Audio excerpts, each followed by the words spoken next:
Good evening, everyone. It's Dr.SHIVA Ayyadurai. It's been a long time. It's been probably about 3 days since I've done a video. I've been extremely busy. As many of you know, I'm running for United States Senate. It's a whole sort of another 125% of my time that goes in addition to being a scientist and running a couple of companies. But I've taken a little bit of a breather to really think about the events that have taken place in Minneapolis and to really put it into a larger context. Many of you know that one of the goals I try to do is to really try to look at a situation and try to take a systems perspective beyond pro or anti, beyond left or right, because for far too long, we as people, we as working people, we as the people who create, we innovate, the entrepreneurs who make a lot of risk, the small business people, all of you can, Richard, you want to just go see what, can easily be taken advantage of by a dual view of the world unless we go down to a systems perspective. So what I've done is, from a systems perspective, given timely wise what's going on with the coronavirus, what occurred immediately before the coronavirus, what's occurring now, I want to give you a definition of what I call real racism. That's what we're going to do. We're going to look at the events that were taking place before the coronavirus, which I'll summarize in one of the videos I did before. Then we're going to talk about what's going on after. And my goal is, by the time I'm done with this, and we'll hopefully take some calls, I want to basically elevate this conversation to really understanding what is racism and how the deep state, how those in power actually profit from it. And if we don't understand what real racism is, we're all going to be taken advantage of. Richard's here. Richard's a good friend of mine. You know, I grew up, many of you know, in India for a brief time when I was young. And then I grew up in working class neighborhoods in New Jersey among people of color, working class people. And Richard, where did you grow up in? Cambridge. Richard grew up in Cambridge and working class neighborhoods in Cambridge. And when we saw the events taking place with, you know, the cop and Floyd, we had a conversation about it. And Richard and I think we converged on really an understanding what racism really is. And I want to share with you my personal experience beyond sort of the name calling people do, to really go at the essence of racism. Before I do that, everyone knows I have to take a couple of minutes to let everyone know that I am running for United States Senate. And our Senate run, as many of you know, in Massachusetts, is not some simple Senate run just to be a senator.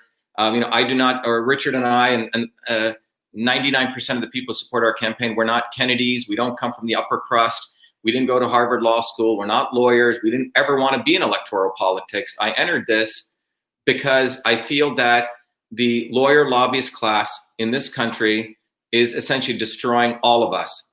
They were asleep while this coronavirus hoax took place. They're still asleep, purposefully allowing our country to be destroyed, allowing a small set of people who are dependent, the 0.001%, and they want to move a lot of people onto what I call the reservation, which I'll talk about. I'll share with you statistics. And they want the rest of us, who are actually the independent thinkers, you know, rebels, revolutionary-minded people, small business owners, entrepreneurs, people actually build stuff, the independent class, they want to destroy us. And that's what this is about. And as a part of that destruction, they want us squabbling among ourselves. But let me just take a few moments to just share with you what our campaign's been up to, where we are, so I can bring you guys up to date. If people go to our website, shivaforsenate.com, everyone will notice on the upper left, it says truth, freedom, and health, which is really the slogan of our campaign. And as I mentioned over and over again, this is not just a slogan. There's a lot of real depth to this campaign. Truth means actually trying to find out how to execute real science to get to real answers. And that can only come from freedom, the ability to debate, have open conversations without censorship. And as many of you know, I actually have a solution, which, while everyone's whining, you know, the president's executive order, I think it's okay. I think it has a spirit, but it's not going to solve the real problem. We need to make sure the United States Postal Service, which was meant to be really the backbone of the First Amendment, brings itself up to the 21st century and starts providing us digital platforms like they did with the Postal Service and the digital world, with email, YouTube, Facebook. It's the only way we can have real protection of our digital rights. The truth is only going to come when we start practicing citizen science. And if you want over the calls, we can talk about that. But academia now practices fake science. And then health is our ability to really take on real problems and identify real problems and real solutions for our health. So when it comes to health, the real essence here is to boost the immune system. That's what we need to do, not focus on mandated vaccines or quote unquote vaccine safety, like these foolish people on the regulatory side, like the Kennedy clan want to do, the Kennedy Clinton clan want to do, to use the government to actually, in a different way, mandate to us what's going to happen to our bodies. But ultimately, we need truth, freedom, and health. So everyone should go to the website and check that out. Those of you, if you have friends, please have them go and volunteer. If you're in Massachusetts, volunteer to be part of our campaign. If you're outside of Massachusetts, tell people to volunteer. They can literally go to the site, sign up as a volunteer, or what they can do is they can also, if you're in Massachusetts, you can go pick up lawn signs. We give away lawn signs. These are all the volunteers all across Massachusetts. It's an amazing movement, people coming bottoms up. You can get lawn signs and bumper stickers. Those of you who are outside of Massachusetts can also take advantage of this. But one of the most important things that everyone can take advantage of, if you're in Massachusetts or outside, if you support the campaign, whatever you give, 5, 10, 25, the recommended amount is if you give 25, I want to teach everyone how to think from a system standpoint. This ebook, System and Revolution, will give you the fundamentals of how to look at the world from a system standpoint. It's sort of 40 to 50 years of knowledge. It's sort of the Bible of systems thinking.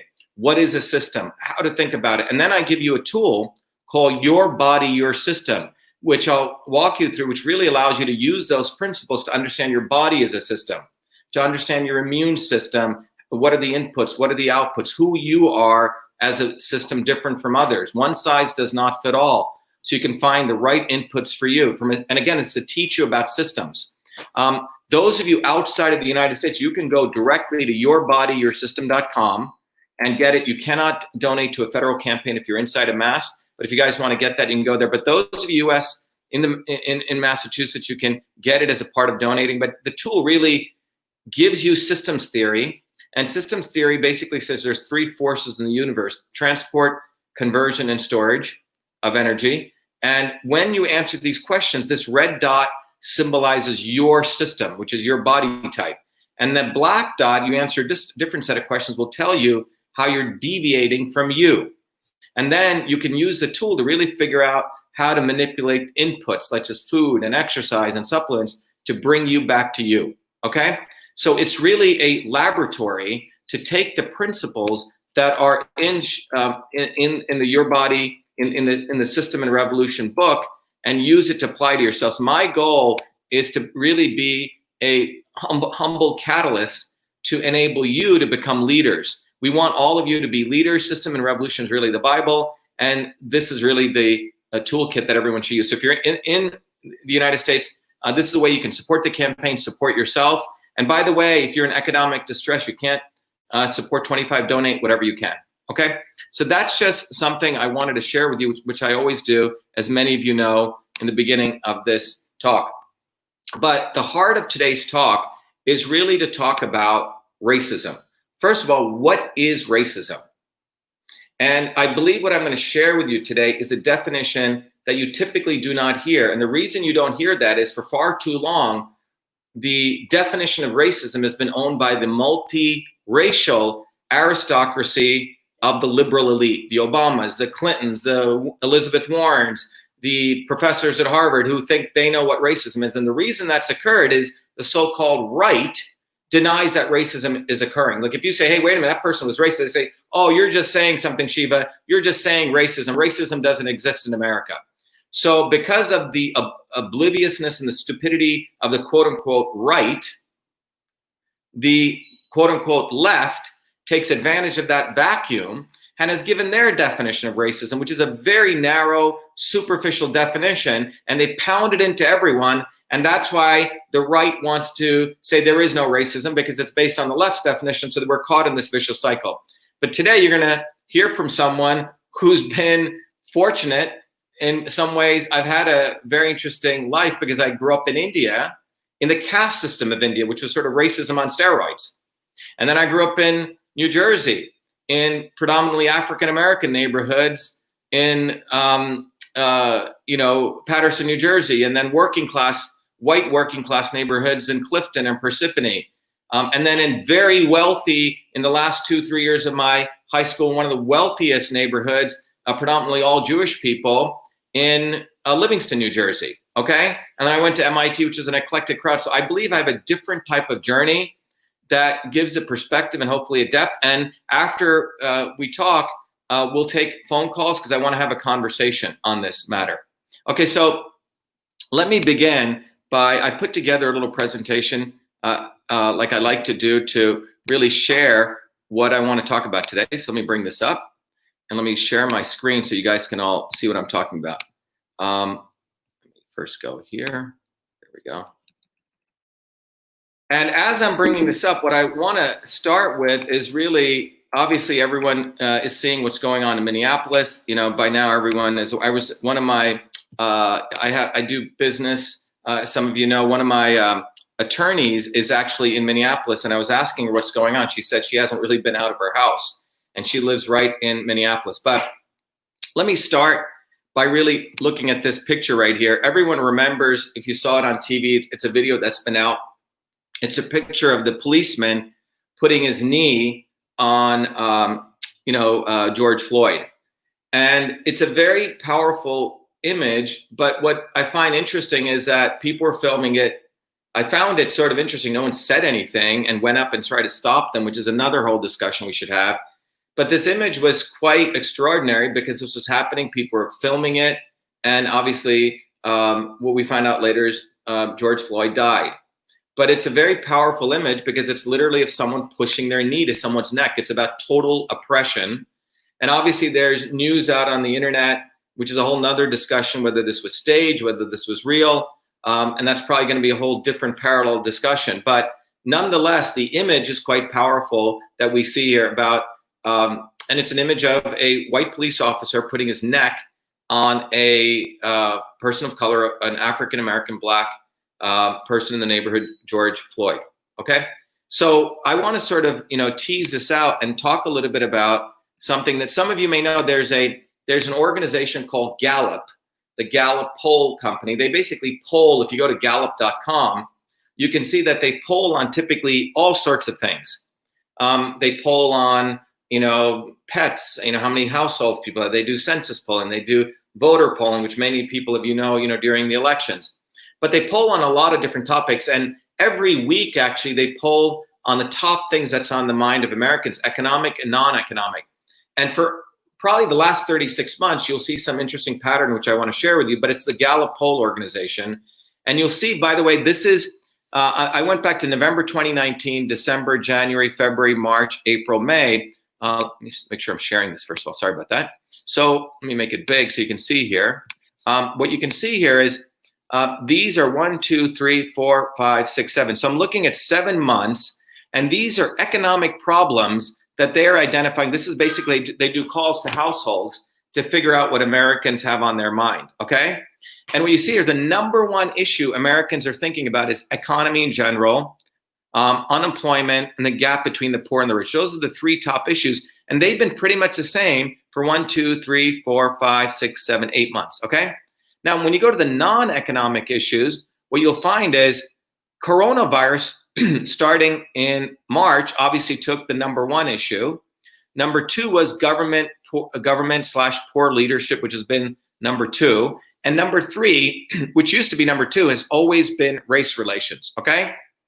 So this number 2 or number 3 has never changed. So the point being that Americans, according to the Gallup poll, and you can look at that poll, it goes back almost 36, 48 months, race has always been either 1 or 2, typically number 2. Never number 3, but it's stayed a hard number 2, which means we as Americans care about race and race relations. But the reality is we never seem to get to real resolution. And this is when I talk about truth, freedom, and health. If we have the freedom to really have a conversation, open debate, we can really get to the truth of it, and we can identify what the real issues, what is real racism, and what is the real problem, what's the real solution. But the establishment never wants us to get to the true essence of racism. They want to say it doesn't exist. or if it does exist, we'll talk about how they define it, okay? So, but the main point I wanted you to take away from this Gallup poll is that it's been consistently there. It's a big issue in all of our minds. Now let's go to BC. It's my new definition, not before Christ, but before coronavirus. So what was going on before coronavirus? And I want you guys to look at this carefully, because we forget. If you go back to November, which is about, 6 months ago? December, January, February, March, April, May. Wow, 6 months have passed by.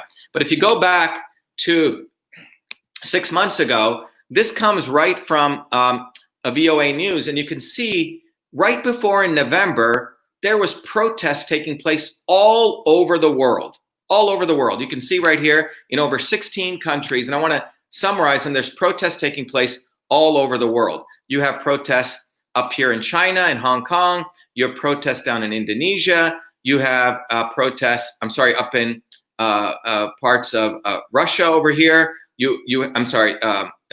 China. You have protests all over Latin America. You have protests over here in the Caribbean. You have protests pretty much everywhere, all over Europe, Africa, etc. And this is just a summary of them. For example, in Algeria, there was massive protests. 3 million protesters were out there because of the complete corruption that was taking place. The president was trying to get a 5th term, okay? He was trying to stay in power over and over again. In Bolivia, there were massive protests where people were killed because people felt that there was election fraud, again, corruption. And over here in Chile, there were protests in Santiago, if you remember, about income inequality, and people wanted better health care, more money for education. In Colombia, again, there were protests beginning in November over many, many issues: corruption, killing of human rights. Again, economy being a call. Nearly 250,000 people came. 3 people were killed there. Czech Republic, 200,000 people were protesting in Prague, over the allegations of fraud. Again, if you look at the common theme, it's economy or government corruption. Ecuador, again, massive protests against Moreno's austerity measures. And you'll see that the economy was essentially really, really getting on the global working people all over the world. And you had indigenous groups protesting. And then in Egypt, you again have protests which had settled down. 4,000 people, including journalists, were arrested. Again, top officials accused of using personal and public funds. Again, the elite defrauding the public. That's one of the common themes here. In France, if you remember, thousands were protesting because of the stagnant wages, rising prices, and income inequality. And 145 people were arrested. And then Haiti, you may forget, right in Haiti, on this side of the hemisphere, people were demanded that the corrupt officials be prosecuted. And in Hong Kong, obviously, there were 2 million people protesting. They're protesting again. We also, one of the things is in Wuhan, there were protests against corruption and the pollution that was taking place. In Indonesia, again, major cities were protesting. Again, you see, against the weakening of the Corruption Eradication Commission. And then in Iran, you can also see here, Iran, massive protests there,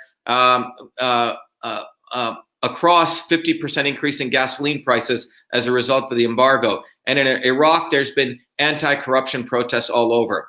And then you can also look in Lebanon. Throughout the country, people are demanding an end to corruption, a call for a new government made up entirely of technocrats or non-politicians, which is very interesting. They wanted to get rid of all the lawyers and lobbyists. In Russia, again, there were unapproved, quote-unquote, protests. 1,500 protests were arrested, and they again were these were opposition candidates. And in Spain, pro-independence demonstrators in Catalonia. That's been going on for a long time. So the net of what I wanted to share with you is that when you really look at this, before BC, before coronavirus, there was massive, massive uprising, at least 16, and we missed South Africa, right? We forgot about South Africa. Venezuela, I left that out of there. Massive protests going on all over the world, at least 20 protests, massive, against government corruption, against this economy, which was essentially starting to fail globally. And as I mentioned in my previous talk, that in September of last year, the repurchase agreement among banks, the interest rates shot up to 10% when they should be only 1% to 2%. Bottom line, the fake economy of the elites was essentially should have crashed in 2008, and it's been kept afloat. So as I argued there, the coronavirus was an amazing way to keep interest rates low for the elites, to transfer wealth to them, which I'm going to talk about, while suppressing working people in this country, small business owners, restaurant owners, everyday people like you and us. Okay, that's why, you know, our campaign for US Senate is a bottoms-up campaign. We don't care about the mainstream media. We're never looking for them to cover us. We don't care for the left Democrats. We will expose the Kennedys because they're the most elite part of this system, which essentially takes advantage of people year in and year out, or the Elizabeth Warrens or the Clintons or the Bernie Sanders, the not so obvious establishment. So, but just want to level set that before coronavirus, massive protests all over the world against corruption, against the lawyer lobbyists. Let's not forget that, okay? Now, let's look at what happened after coronavirus, okay? That's what I want to talk about. Now, also, one of the things I want to talk about is that was globally, okay? I missed one thing. What was taking place in the United States before the coronavirus? Let's just look at that. And this was a report that came out in May 2019, 1 year ago, talking about the economic well-being of US households, you know, looking 1 year back, because it takes them about a year to get all the data. This is what they found. 40% of Americans, 40% of Americans don't have $400 in the bank for emergency expenses. That's according to the Federal Reserve. So just think about that. 40% of Americans don't have $400 in their savings account for emergency expenses. Think about that.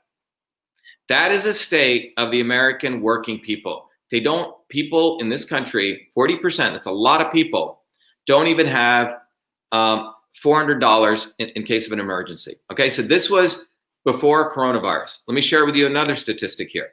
All right.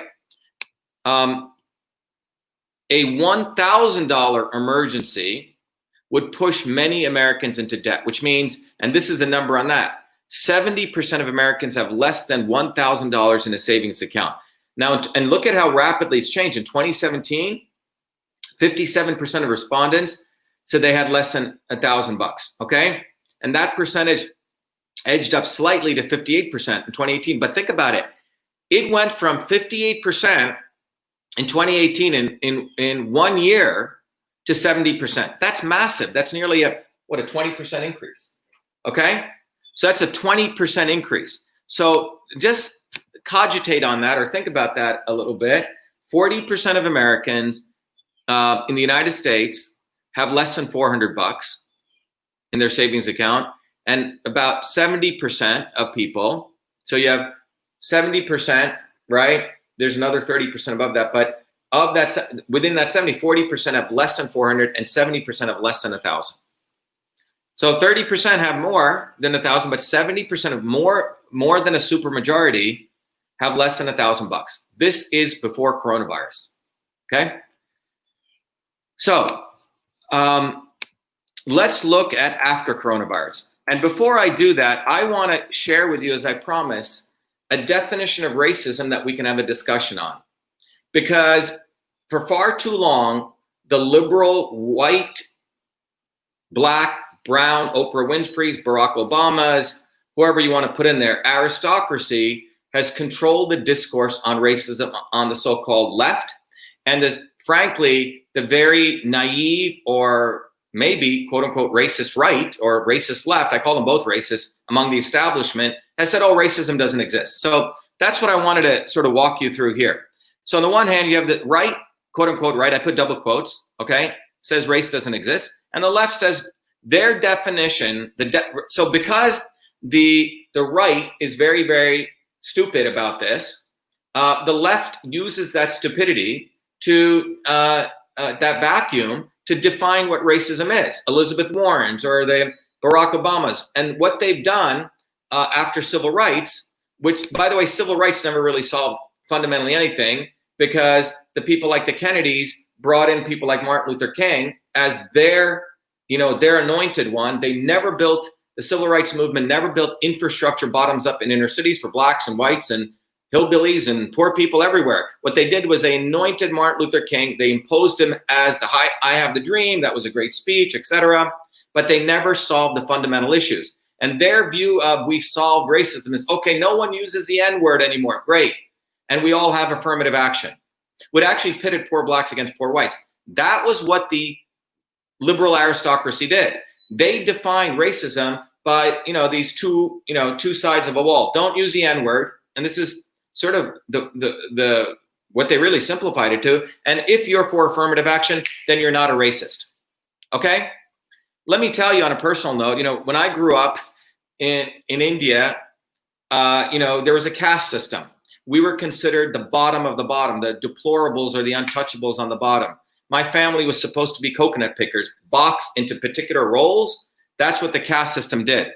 Thank you so much, Jennifer, for donating to the campaign. And so, by the way, Jennifer, thank you, but please take advantage of the book, learn about systems, use your body, your system. Everyone, please go to Shiva for Senate, get those tools, because I want everyone to become leaders in systems thinking. But anyway, so when I grew up in India, there was a caste system. And the racism, the hyper racism I experienced was bucketing everyone. Oh, you're from that caste. You guys are supposed to pick coconuts. You get water given to you in a different cup. When I came to the United States, I settled in Paterson, New Jersey, completely segregated, pretty much all black people. And what I experienced there was American segregation since the 1970s. Vietnam War is still going on. You have sex, drugs, and rock and roll. And then I went to Clifton, which was a great city, a lot of working class people I learned a lot of stuff from. And I used to be called Smokey, the N-word, darky. But I got to tell you, I never considered that racism. Some people, maybe it's lowercase racism. I just thought that was ignorance. Okay? I remember being in second grade, and my second grade teacher put me in front of the class because I was the Indian kid. And they wanted to hear stories about how I grew up in India, how behind my house were snakes and mango trees and parrots, and they all got excited. They were intrigued because I was a new guy. And when I used to pitch, like I said, they used to call me Smokey. I threw a pretty fast ball, but I was also dark, okay? But I never considered that racism, okay? When I experienced racism is actually after I came to MIT, and I'm going to talk about that, among the liberal elites. Because the true racists are the people right over at MIT and Harvard who actually manufacture racism against all of us to keep us split. I'm going to talk about that. All right? It's not the young white boy, Richard, who grows up in Cambridge, frankly, I've talked about this, right? Who may say some words or you whatever, you have your, that's not racism. A lot of that comes from the ignorance that's put onto people to basically keep people like us separated, right? Not us unifying. Our campaign, by the way, is an amazing campaign. I mean, we have people of all races, a lot of white people, right? White working class people support my campaign. In fact, nearly 80% of the people who voted for me were the American working class because they see me as one of them. And those people in power want to separate us. And that's what we're going to talk about today. But I just want to tell you on a personal note, when I was growing up in Jersey, people call me, I never thought about that as racism. I did see what happened in India, the caste system where they put me in little boxes. That was definitely racist. People calling me names, hey, I could take that. That wasn't racist. But I'm going to talk about what real racism is so we all get what real racism is and who are the real racists, because there are racists. The right doesn't get it right and the left doesn't get it right. So we're going to talk about that and hopefully we can go deep into this. So, by the way, in the midst of all of this stuff against diversity and inclusivity, this was an article that came out in Time, busing ended 20 years ago, and it says, this was in 2019, okay? In 1991, it says 20 years, the schools are still segregated. So this is even after all the Obamas and the Clintons and the Jimmy Carter and all these people. There's still segregation. In fact, there are articles, you'll see the neighborhoods that are even more segregated. And by the way, the segregation I'm talking about is a multiracial aristocracy. It's gated neighborhoods, exactly. The elites also been controlling history too, exactly. And we're going to talk about that. So, it's not like all of this ended. But what I want to talk to you about is the racism of putting people in boxes. That's what this is about. That's what this diagram here is about. The racism I'm going to talk to you about is real segregation, the real racism that takes place. Thank you. I love what you're saying. You're making such a very important point. People don't get this stuff. Keep it up. Thanks, David. So we're going to talk about what is real racism. Real racism is putting people in boxes. And when you step out of that box, they pound you, they lynch you to get back into that box. And again, I can share with you personally, and hopefully during the calls, we can have a more deeper discussion. That's what racism is. So if you happen to be a certain color, you're supposed to behave like this way. If you happen to look like this, you should behave like this. And if you step out of your box, we're going to slam you back in your box. And one of the biggest perpetrators of this is a deep state elite, which includes their Muppets of Hollywood, okay? That's how they get these things built in, and they pound it into all of us, and it's very, very seductive. So I'm going to share with you some of those. Some of them are funny, but some of them, frankly, I think they tell the truth. So if you look at this here, for example, let me put this up here. You will see here, these are the boxes. Everyone's seen this, you know, blonde jokes, okay? Dumb blonde jokes, dirty blonde jokes, and these are books like this out there. And basically, one stereotype is if a woman is a blonde and she looks a certain way, she surely can't be a scientist, or she can't be this. She is only suited for certain roles, right? That's one type of putting people in a box, okay? In my view, that's a form of racism. What do you think, Richard? It's a form of racism. And this is why people, you know, white working class people, that's why this race definition gets really confusing. We're talking about that, right? Yep. Because if it's just black and white, we lose the essence of who's doing this. Okay, so let me go. So this is something that happens, you know. Look, when I was at MIT, there was this a friend of mine, one of my fraternity brothers. He came from the South, great looking guy. He played sports. You know, he was a star ski player. Spoke very slow from the South. People thought this guy's stupid. He's from the South. Well, guess what? He ended up getting his MD, his PhD, and he is one of the leading guys in the world on research in neuroimmunology. Okay, but people are taught with these certain scripts. You talk like this and you look like this. You must be this. Anyway, that's an example of it. This is a thing that people have always seen. Okay, African American people all eat watermelon, right? Or the Al Jolson thing. And this is where people paint their faces black. But these are two things that are pounded into us from the time we're born, right? These are symbols of African American. And obviously we've seen this, right? People making fun of Asian Americans, or everyone who's Chinese must be a Kung Fu fighter, right? Almost do Kung Fu, seriously. Or, you know, rednecks, right? You know, the Joe Dirt movie. Or if you are one of our volunteers, Jeremy, you know, he says, you know, everyone thinks I'm a redneck. Everyone thinks, you know, I must be a Klansman. And that has also been put in. You look a certain way, you must, you know, also be a member of the KKK, right? You surely can't be white from the South and care about others. And this has also been pounded into people on the racism against white people. And, you know, as an Indian, I can share with you, you know, all Indians must work in convenience stores, right? Or Apu. And I think they took this character off, okay? Which was sort of unfortunate because it's almost a reverse form of racism in my view, okay? Or, you know, either it's this image or it's a Taj Mahal and everyone in India must meditate and you must move your head left to right, etc. And then there's also the symbol of what does it mean that you're a smart person, right? If you're smart, you must look all screwed up looking, all unhealthy looking, sort of ugly with your pocket protector. That makes you intelligent. And that image is one of this, right here. And this very stupid guy, who's, by the way, knows very little about science, this idiot, you know, he believes climate change is taking place. He believes CO2 is a pollutant.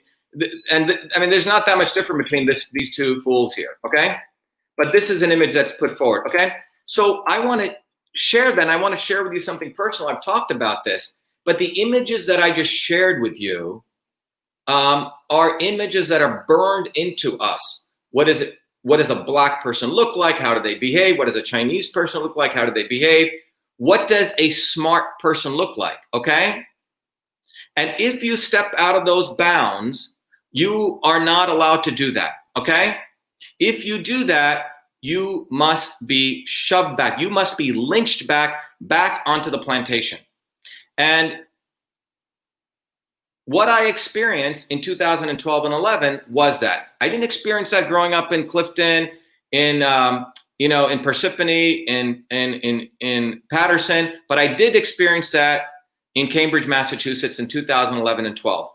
Some of you may know, as a 14-year-old kid, when I was growing up in Newark, New Jersey, I was working as a research fellow in Newark, New Jersey. I worked very hard as a 14-year-old kid. I was doing research on sudden infant death syndrome. And while I was working there, I was given another task. As a 14-year-old, I was treated as an equal by my quote unquote white scientist counterparts. They didn't treat me differently in Newark. And I was asked to convert. Some of you may remember in the 1970s and 78, in all these offices was always a secretary woman. She had the inbox, outbox of folders. She had this thing called the interoffice mail system. She had a typewriter. She'd write this thing called a memo, to, from, subject, with a carbon paper. They would put it in these envelopes. This was the interoffice mail system. If you were going to hire someone, you'd write a memo, you'd attach their resume with a paper clip, you'd make carbon copies, you'd put it in these interoffice things, you would send it out through these pneumatic tubes. This was the interoffice mail system of the 1970s. As a 14-year-old kid, I was given the challenge of converting this entire system to the electronic version. As a 14-year-old kid working in Newark, I think I've been in this country 7 years. I converted that entire system in 50,000 lines of code. And we're not talking simple text messaging. And the racist Wikipedia will come to them, one of the most racist organizations in the world. We'll come back to them. But I converted that entire system to the electronic version. And every feature, inbox, outbox, folders, blind carbon copy, attachment.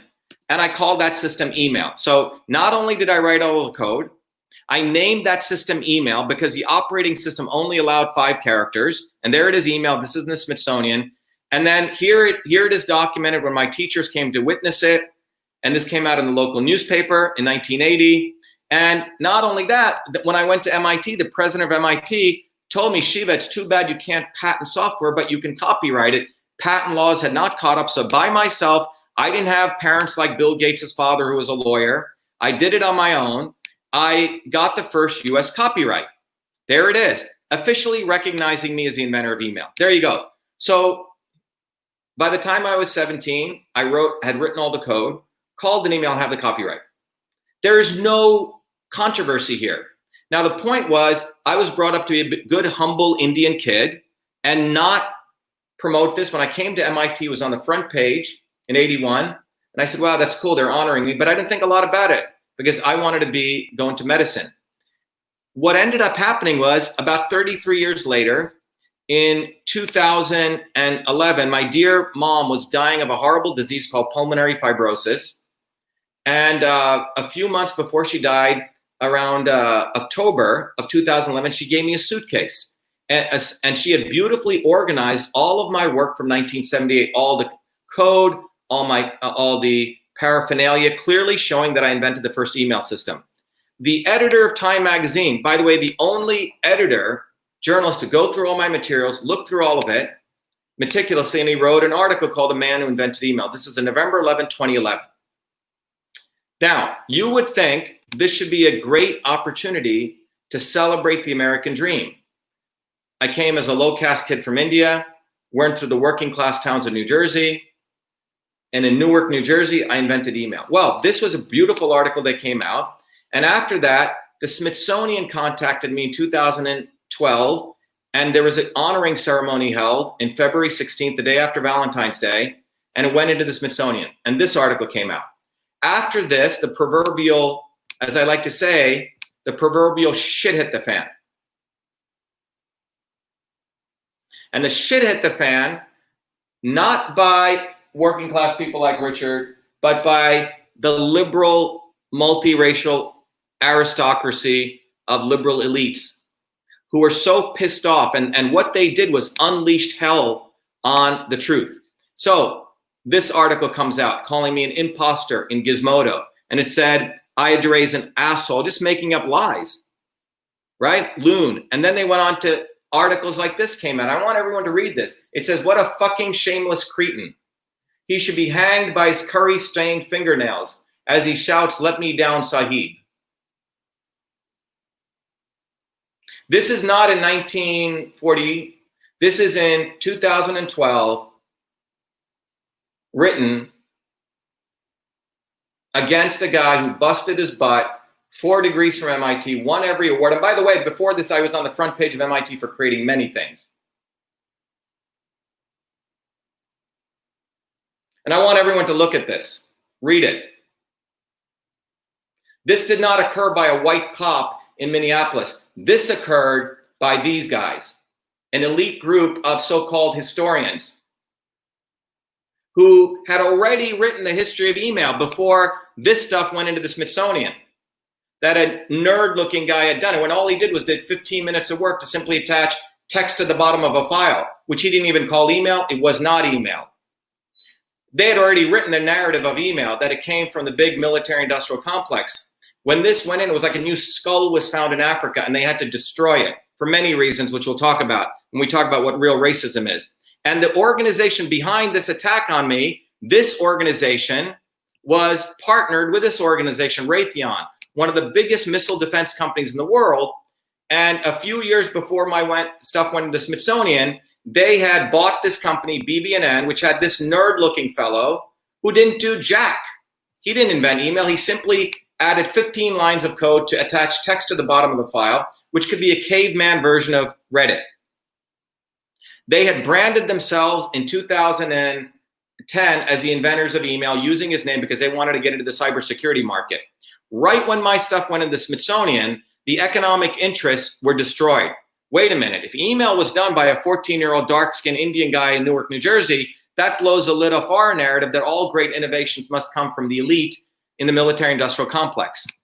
So what you see is these people, in fact, as I had to start defending myself, we found this article written by this guy who I call David Crock of shit. This guy is one of these people who was attacking me, Richard. And he was writing, oh, this guy didn't invent anything. Well, he forgot in December of 1977, 6 months before I began inventing email, he had written this article, in a very famous article talking about electronic messaging. And what he said was, at this time, no attempt is being made to emulate a full-scale interorganizational mail system. The fact that the system is intended for use in various organizational contexts and by users of differing expertise makes it almost impossible to build a system which responds to all users' needs. This nerd, very dumb nerd, frankly, didn't think email was possible, okay? Because he thought these secretaries couldn't use a computer, but I didn't. As a working class kid in Newark, I didn't demean those secretaries. I thought as my partners, and I knew I could create something, and that was the invention of email. Now, let me talk to you about racism. By the way, Noam Chomsky, one of my mentors, I don't agree with everything Noam says, but Noam took a principled stand, and he's one of the noted intellectuals of our time. He said, look, email was invented in 1978 by a 14-year-old working in Newark, New Jersey. The facts are black and white, okay? There's his article, no pun intended, okay? Are indisputable. In fact, if you read the article, he said it's black and white. All right, so now, what I want to talk about is, now I'm going to talk to you about racism. In the middle of that controversy in 2012 to 15, by the way, I sued Gizmodo and I won $1 million lawsuit. They were forced to take down those articles, a big victory, which Wikipedia doesn't want to talk about. Wikipedia is one of the most racist organizations. Anyone listening should not give 1 penny to them. They have not put the Time magazine article. They've blocked my page because it goes against their elitist racist narrative. So don't give 1 freaking penny to Wikipedia. And you should go look at their history of their guy who founded it. But let me bring you back to racism. In the middle of this controversy in 2012, and it's so obvious I invented email, Walter Isaacson, who is, by the way, one of the liberal elites, head of the Aspen Institute, all the rich multiracial aristocracy, the Obamas and all the black, white, brown liberals go there out in Aspen, ski, bang each other, whatever the hell they do, okay? Seriously. You know, Walter Isaacson, who wrote the book on Steve Jobs, he writes this book in the middle of this controversy. It's called Innovators of the Digital Revolution. Everyone see this? Now I'm going to walk you through this. This is in the middle of this controversy, Richard, in 2014. What do you see here? These are the innovators of the digital revolution.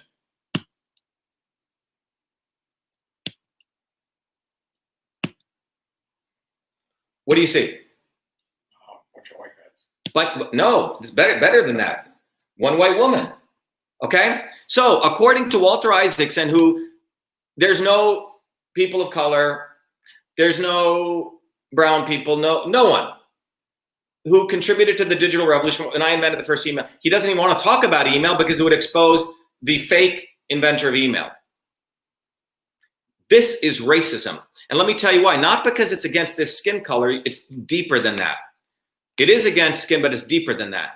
And who he attributes to the invention of all great things is this guy. He was a former president of MIT, Vannevar Bush, who's a guy who created Raytheon. And in Isaacson's book, he says that all great innovations come from the military, academic, industrial complex, which means a triangle of the big military, big academia, and big corporations. And in that triangle, these are those people. By the way, just to be clear, I'll read you something that one of my mentors wrote, Dr. Michelson. You see, when I was at MIT, it was great.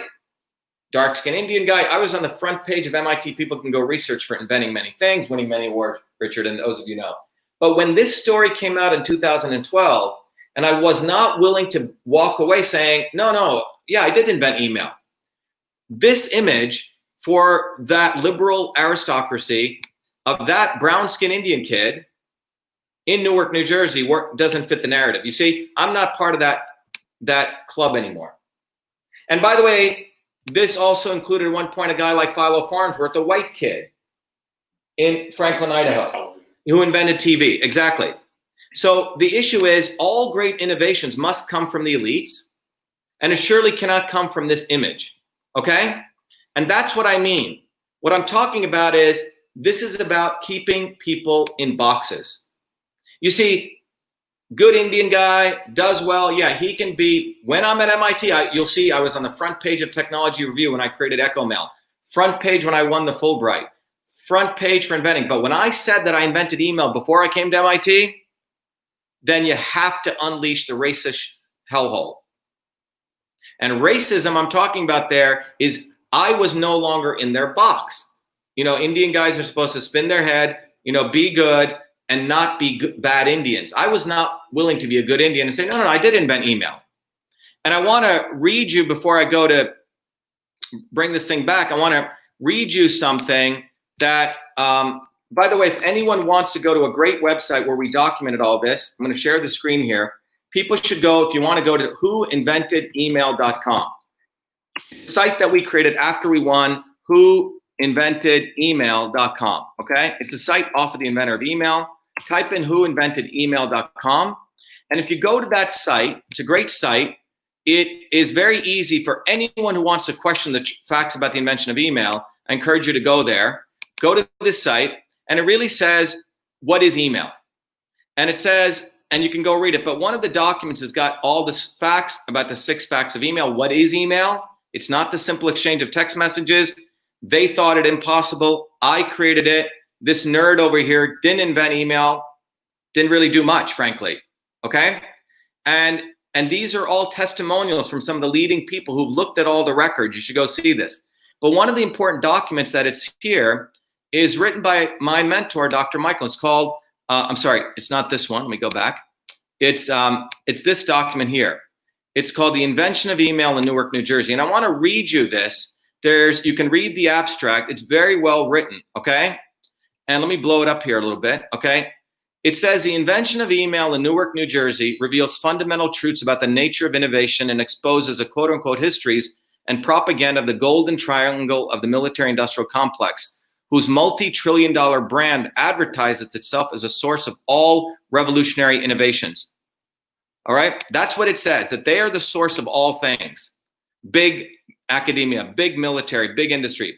Such propaganda are constructed and packaged by those consecrated as historians, quote unquote, who hone this branding to brainwash humanity that war brings good things to life. The cabal anoints and exalts its innovators, predominantly whites, like you saw in that book, and a few persons of color who pledge to its hegemony of innovation. The indisputable facts of the invention of email in 1978 by Shiva Ayyadurai, a 14-year-old dark-skinned, lower caste Indian immigrant prodigy working as a research scholar at the University of Medicine and Dentistry in Newark, New Jersey, defy such histories. The boy's invention, the first electronic system replicating the complex and myriad function of the inner office, inter-organizational paper-based mail system, inbox, outbox, memo, address book, etc., which he named email. was the first to do it, by the way, was motivated by his desire to create and to do the quote unquote impossible. Email was invented, and everyone should listen to this, to digitize the entire system of civilian office communications, and not just to exchange text messages reliably for military battlefield communications.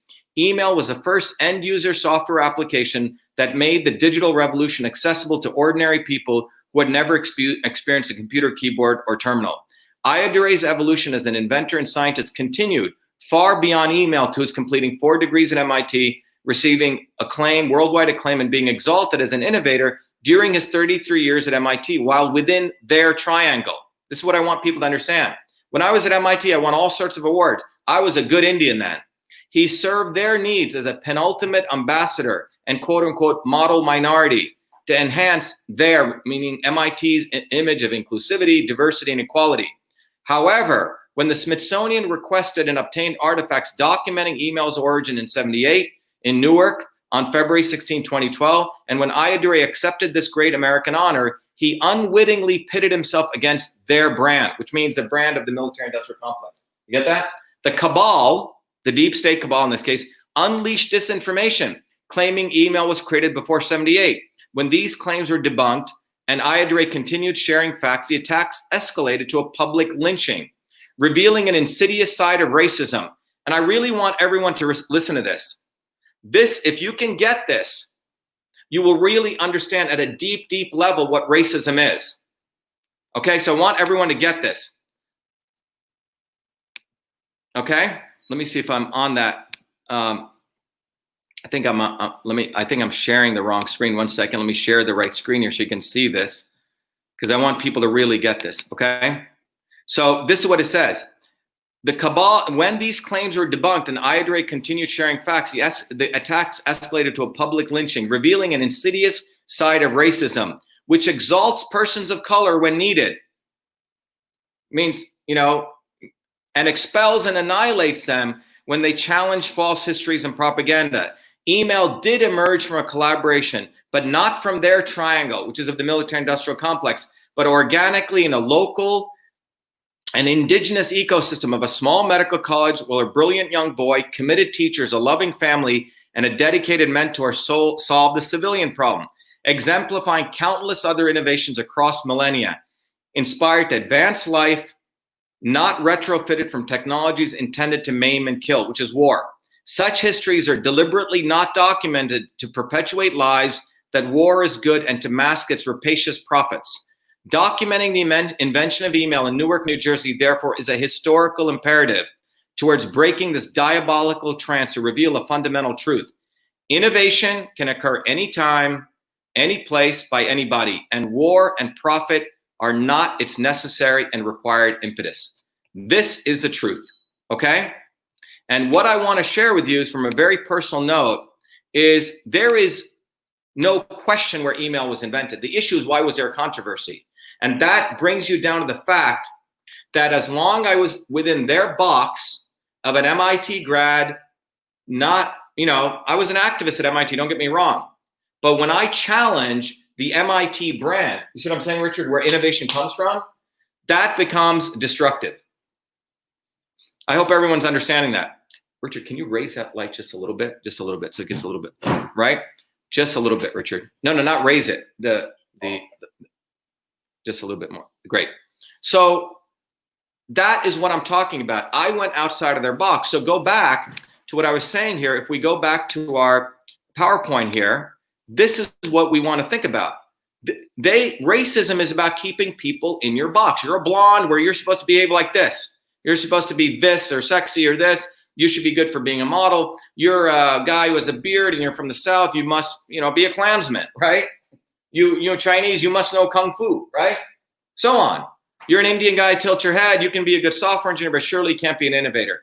Whatever it is, but it's about keeping us fighting among us. It's about the left imposes regulations on us.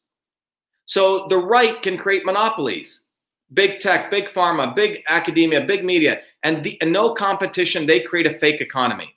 I hope people are getting this. This is done by the elites. They want to keep us in nice little boxes. That's racism. Goes beyond black or white. Just so happens the skin color gets involved here, okay? Also remember that African kings were the first slave owners, okay? So it's color, but you have to look at it in the bigger context. Racism is ultimately about diminishing sectors of people so you could keep people in little cubby holes, so you could reduce wages. So a few people can make more money, and we in these little boxes are fighting among ourselves, okay?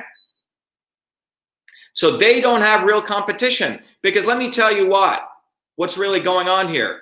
If the story about the invention of email or the invention of TV by Follow Farnsworth got out, that means there's a lot of freaking smart people out there who can invent email or this. Not one Elon Musk who they're trying to promote, right? He's like the only freaking inventor.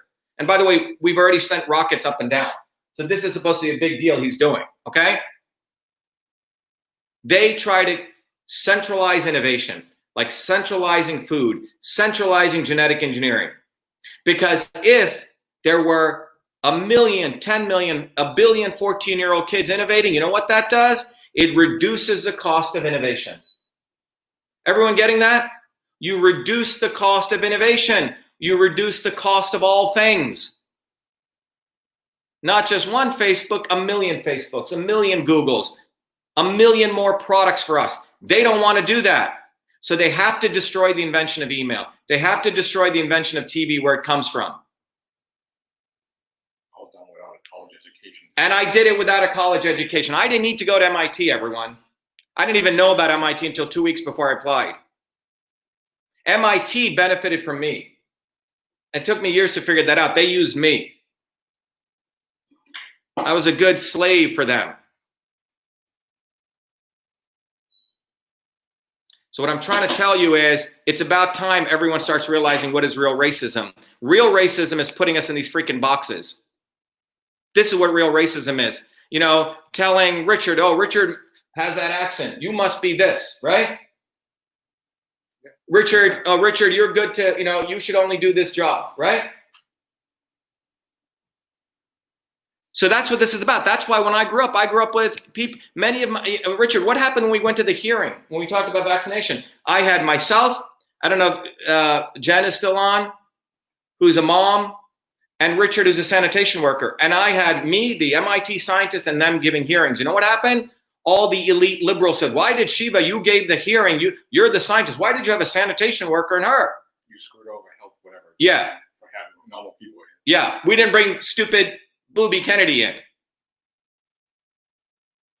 You see, there's segregation. I don't care about that. I grew up with everyday people. I grew up with people who came from nothing who helped me. White people, black people, brown people, people of all color. So I respect Richard. I don't care what his educational background is. He's one of me and he's one of you. And they want to keep us in these little boxes. All right? That's what this is about. So they can minimize us, so there can only be one Mark Zuckerberg, okay? One Mark Zuckerberg, dropout, or one Bill Gates. By the way, Gates stole his stuff. But you surely can't have a dark-skinned Indian guy in Newark, New Jersey who invented email. That bugs them. And for God's sake, if Richard, a sanitation worker, comes to a public hearing, sits next to an MIT guy, that bugs them. Sabotaging the whole thing. You're right. That's what this is about. This is not about white or black. This is about something far deeper. Okay? So, well, let's talk about what's going on after the coronavirus. By the way, this is racism. Here you have this big dope, Bill Gates, and the Clintons and all of them, and the Booby Kennedys and all these fools who've done nothing, by the way. The foolish Booby Kennedys now stealing my stuff. Total plagiarist. And what you have here is 600 plus billionaires after coronavirus have increased their wealth by $400 billion during the pandemic. Everyone waking up? Let me read to you from this press release that came from the American for Tax Fairness, okay? 600 plus billionaires jumped by 434 billion, or 15%. On the group's analysis of the Forbes data, the billionaires' worth rose from 2.94 trillion to 3.382 trillion. Top 5 US billionaires, Bezos, Gates, Zuckerberg, Warren Buffett, and Larry Ellison saw their wealth grow by 75 billion or 19% in 2 months. Bezos and Zuckerberg together grew by nearly 60 billion. Two guys, or 14%. Both, by the way, Bezos, Amazon was fully open. Small working businesses, hardware stores, they were all closed. This scumbag made a lot of money, and this other scumbag, Zuckerberg, who's censoring all of us, made a lot of money. In March, there were 614 billionaires. So think about this. Before COVID crisis, there were 614 billionaires. Well, what the hell happened? We were all getting destroyed. Another 16 billionaires got added in 2 months, including Kanye West, okay? So this is the data. Everyone look at this data. Here are the top 5 guys whose wealth grew by 75 billion. 1, 2, 3, look at column 4 here. All the others' wealth grew by 315 billion. This is what's going on. In 2 months, $75 billion increase. And here are more guys, okay? Mr. Musk, the only guy who can innovate, okay? Lives off government subsidies, by the way, okay? And by the way, people should go look at Elon Musk's batteries. They're all coming, you know, you open up his battery technology, well, it's all Chinese stuff, little batteries, okay? He lives off you and I tax dollars. Not much in innovation, I'll tell you that right now. But he's promoted. He grew the most, 48% there, Richard. 48%. How many people are unemployed? $11 billion in growth. And they'll promote him. Stupid people like Joe Rogan will put him on because they need them as their hero, okay? Not everyday people. Michael Bloomberg, 12 billion, 25%. Balmer, 24%, okay? This is what's going on, ladies and gentlemen. And now, in the middle of all this, let's talk about how your government, how the super wealthy have been treating this. It's time to wake up. Larry Kudlow, okay, you know, friend of all the big banks, this is what he does. Coronavirus stimulus package exceeds $6 trillion. That's how much they did. And this is how they spent $2 trillion of that. Well, they gave some of that to you guys in cash payments to the really, really super poor. 425 billion went to large corporations. Then loans of around 300 billion to small corporations. State and local governments got about 274 billion, and public services got 170. But that's the 2 trillion. Now look at where the other 4 trillion went. I don't know if you guys know. It wasn't just 2 trillion. It was 6 trillion. You know where the other 4 trillion is going? It's a slush fund for the Fed and the elites. They're giving it to their buddies on Wall Street. And where are they giving it? Well, here's one example. The Fed must now buy junk bonds.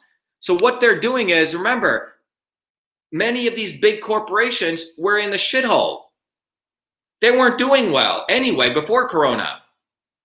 So the 2 trillion they threw to a lot of poor people, you know, not a lot of small businesses. I didn't get any.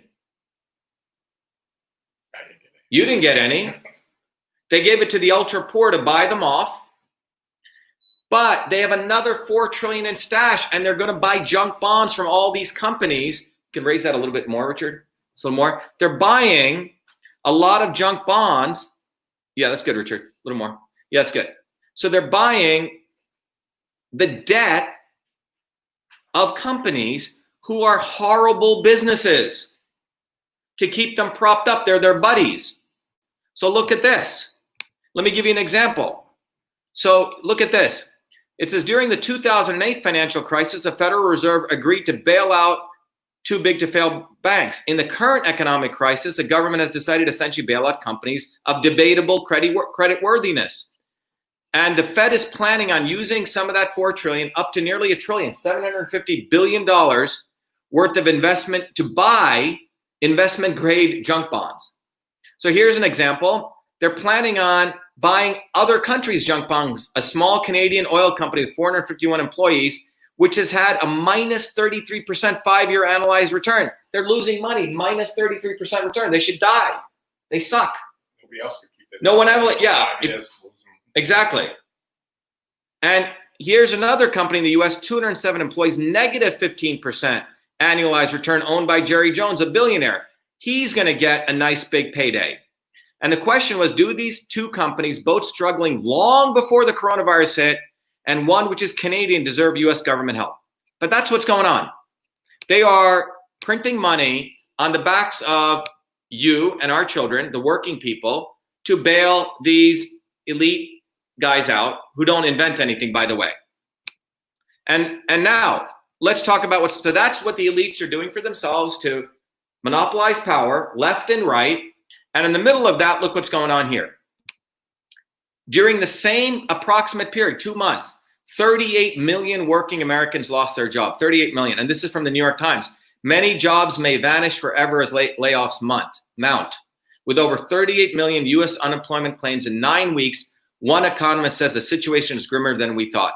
And let me show you this picture Jennifer sent me right in Vermont. You have doubling. This is a food bank. This line of cars keep going back and back and back.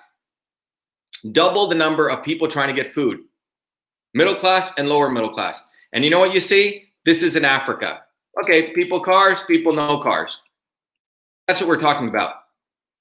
This is what's going on while we're bailing out in $6 trillion these kind of companies, $4 trillion. I hope people are getting it.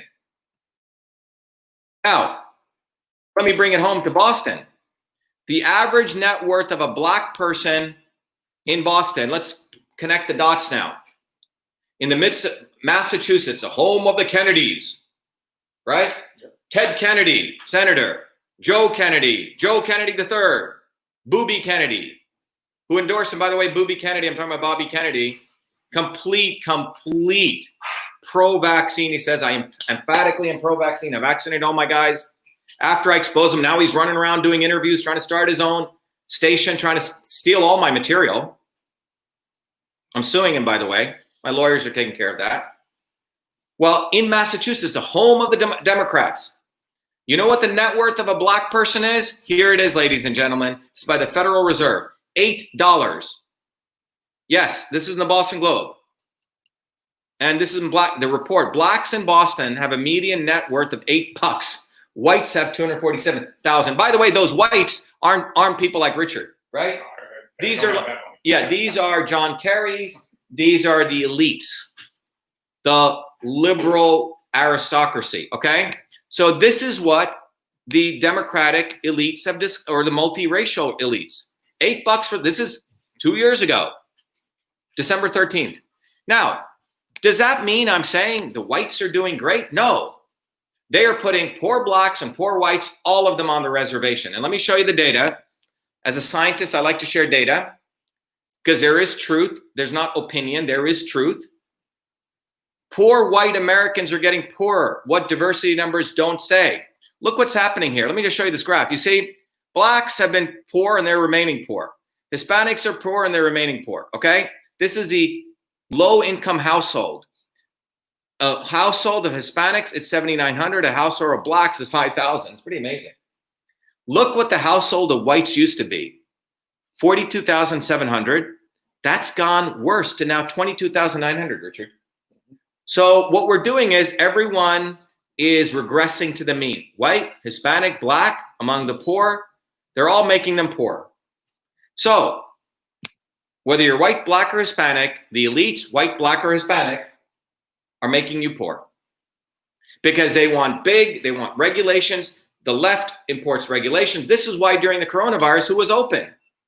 Dunkin' Donuts, Starbucks, McDonald's. When me and Richard went down to deliver the Fire Fauci signatures, we couldn't get any restaurants. It's Dunkin' Donuts crap, Starbucks crap, There was nothing but Amazon trucks on and Amazon trucks.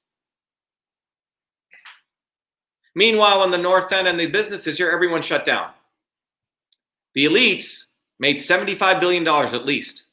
5 guys, 10 guys. So now we have racism suddenly hit, right? A white cop on a black guy's knee. Yeah, perfect timing. And let me just give you some data here. This is what's happening to the middle class. The middle class, look at these numbers. This is the middle income among the adult population. 1971, 130 million adults. 80, you know, if you look at that 80 over 30, 130 is what? Someone do the math for me. 30%, 50, 60, let's say 50, 60%, okay? 70% are middle class. And the upper and the lower were split like this. Now in 2015, 5 years ago, this is what we have. Majority are in the upper and the lower. The middle classes makes up the total of the upper and the lower. And this is where we're headed, ladies and gentlemen. This is where we're going. A shrinking middle class, the independent thinkers, the entrepreneurs, the small business owners, the skilled workers, massive amount of the lower class. These are the food stamps, welfare, state-owned. Give them money. Here's your cannabis. Here's your alcohol was all open, and a little bit of the upper class. This is where we're headed.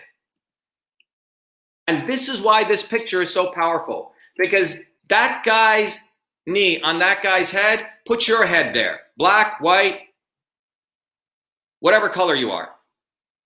The message that they're sending to you in a psychological way is, we got our knee on your head. That's what the message is, Richard. That's what this is about, because this is where they want us to go.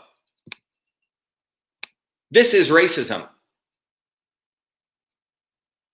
This is racism. The racism is to make sure you never leave your box, and if you do, so they want to get rid of all the independent thinkers, entrepreneurs. We think out of the box. The people who support our campaign for truth, freedom, and health like you, we are out of the box thinkers. Wouldn't you say so? Yeah, definitely. They don't want people connecting, oh, well, with freedom, you get truth, and with truth, you get health, and with health, you get this, and I can think of my body as a system. They don't want that. They want this. They want this. They want this, okay? And in order to get here, they got to have all the lower class people, poor, white, black, all fighting among each other, okay? They don't want us, the deep state, coming together, because this is what they want to do to us. This is not about George Floyd. This is about all of us. That's what this is about. They want to put their knee to our throat. They'll tell us when you wear masks, when you don't wear masks, when you can open up your business, when you can't, what is real and what is fake. And I'm here to tell you that our campaign for truth, freedom, and health is gone global because of all of you. And we are going to build revolutionaries for truth, freedom, and health. This is why we must win the campaign for US Senate in Massachusetts, because it's not about me, it's not about Richard, it's about all of us unleashing hell against the deep state, because Massachusetts is the center of the deep state, because I can guarantee you they have people between MIT and Harvard who planned. Remember, before action comes thought. And the people who plan all this stuff are here. None of this was coincidental. And the reason the Wikipedia scumbags have to lock my page and say he was discredited as inventing email, where did you make that up? Call me a conspiracy theorist. I have 4 degrees from MIT, a Fulbright scholar. I've won every major award. But that's what they have to do. They have to diminish us, but screw them. Bottoms up, truth, freedom, and health. And black, white, whatever you are, we got to unite. And we got to see this, that they want to diminish us. They want to have us fighting. And that knee of that officer, and by the way, it was a Chinese officer sitting there watching this. Yes. Okay, so let's remember that. This is not about black or white. This is about you and I being independent thinking, different. They need to crush that. And they will distract us, talk about this, but we got to come together. And that's why real racism, putting us in boxes, is what the deep state wants. That's their ultimate weapon against us. Anyway, I hope this has helped everyone, give you a perspective. But I need, if I have one need, it's to share this with you and for all of you to wake up and take this knowledge, this video, share it, absorb it, understand there is real racism, and the Democratic Party doesn't understand it, nor does the Republican Party. This is beyond left or right. I just shared with you a systems approach, how to think about it. So this is why I want to encourage all of you. You got to go get System and Revolution. Not for me. Do it for yourself. You got to understand the foundations of systems. You got to understand how your body use this tool. So when I share this with you, System and Revolution, this is, and I, if you can't afford it, just go, ask for a scholarship. Someone just said, Rochelle Sanchez, yes, sir, thank you for this. I was having a mental day with all this stuff and going, thank you for leading us through all this. We stand with you, Dr. Shiva, bottoms up. Exactly. They want to confuse you. They want to play pictures of burning shit everywhere. The media doesn't give a damn about Floyd. They don't give a damn about solving racism. They want to perpetuate it. The Kennedys don't give a damn about racism. They perpetuate it. Hillary Clinton, Bill Gates, whoever it is, Barack Obama, one of the biggest racists. He didn't do shit for his community in Chicago. People are shooting each other all day long. Bought a nice $15 million home in Martha's Vineyard, talking about global warming right on the beach. Total scumbag. It's up to us, ladies and gentlemen. It's up to us, bottoms up. Brothers and sisters uniting black and white, not just for unity, we shall overcome nonsense songs, okay? I'm talking about real unity, more like we shall overthrow. That's what the song should be, not we shall overcome. We shall overthrow. Someone should write a song on that, okay? I'm talking about the deep state. And so I want everyone listening, if you are serious about educating yourself, go to Shiva for Senate. Support us in whatever way you can. But you got to understand how systems operate. That's what this book is. It's like a Bible for understanding systems thinking. That's what System and Revolution is. Understand how your body works so you can start taking care of your immune system. If you're in the United States anywhere, you can get it. Donate 25 or whatever you want to do. If you can't donate 5 or 10, or ask me for a scholarship. It's very affordable. And if you're outside of the United States, directly go to Your Body, Your System, directly. And this is a way, you can support my work, what I'm doing, but you can support you in understanding how your body is a system, how foods and all these things bring you back to you. I'm going to take calls. It's 8:26. Again, Jen, if you can put my phone number out there, which I do. People think I'm crazy for doing that. Richard, can you just give me that towel? I'm a little bit sweaty. It's 617-631-6874. Thanks. But anyway, if there are not any questions, it'll be an early day for me, and I'll be fine with that. Let me make sure I didn't turn off my ringer. Sometimes I do that. When will audio be available? Someone's calling here. Hello, this is Dr. Shiva. How are you? Hello, Dr. Shiva. I'm great, and I'm happy to watch you. And I have something to say about the race. Yeah, can you just speak a little bit louder, please? Yes. Okay. So I am a white man myself. I came from Poland, and I am married to a black woman, which is African American / Native American as descendants. And watching those things during the lifetime with her, even before I was married with her, I noticed the enormous ignorance that is built in, I think, by default, white men. So I had the situations with her before I got married, when she told me, I'm being followed in that store. The security people are watching my back.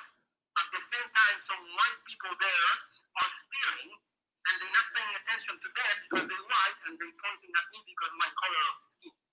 Now, you have been announced publicly that you have been inventor of email. I would like to go back to 1800s. For example, in 1872, we had a man, Elijah McCoy. He invented the automated oiling system, which probably from this invention today, in every single vehicle right now, we have automated oiling system as we know it. He was black man, and just because he was black man, there is never ever mention of that actually black men happen to be inventor case in history. So me as a black man, as a white man, I can see very well that is being done, and at the same time, I'm watching my white bosses, my white Polish descent co-workers being totally racist and not understanding what I'm saying. I had my boss saying, there is no racism, what are you talking about? Which is really crazy, because myself, before I met my African-American, Native American wife, I wasn't aware of that. Right. I was not capable of seeing that. So that's my take on that. Yeah, thank you very much, by the way. I'm just going to thank you. I have another call coming, but I'll repeat what you shared with people, but I really appreciate your observation. Thank you. Where are you from, by the way? I'm from New York City, Manhattan, and by the way, my wife, Yeah. she's an actress, and I guarantee you have her on TV. Oh, really? Okay. Yes, sir. What's her name? I just for her sake, Yeah. I don't have to say. No worries. She's trying to verify her. Okay. Credits. She's in Hollywood. She's just like you, but you know, she is a real person, Okay. just like you are. Thank you. Thank you. Well, listen, thank you so much for sharing that. I just want to share this with people. Hold on. Hello, could you hold on? I'm just going to make a comment and I'll bring you on. Just hold on 1 second. Okay, hold on. So what I want to share with you there is something very powerful, because this is a common thing. I think Jennifer is also on the phone. By the way, Michelle's my partner, So what's interesting is that that's why I think we need to elevate the discussion of what is racism. Like, I'm a systems guy. I want to figure out the general theory always. The guy who created the windshield wiper, he wasn't a black guy. He was a white guy, but he did it as a Michigan mechanic. And a bunch of MIT guys, 2 professors, went and took his stuff and they brought it to MIT. They diminished him.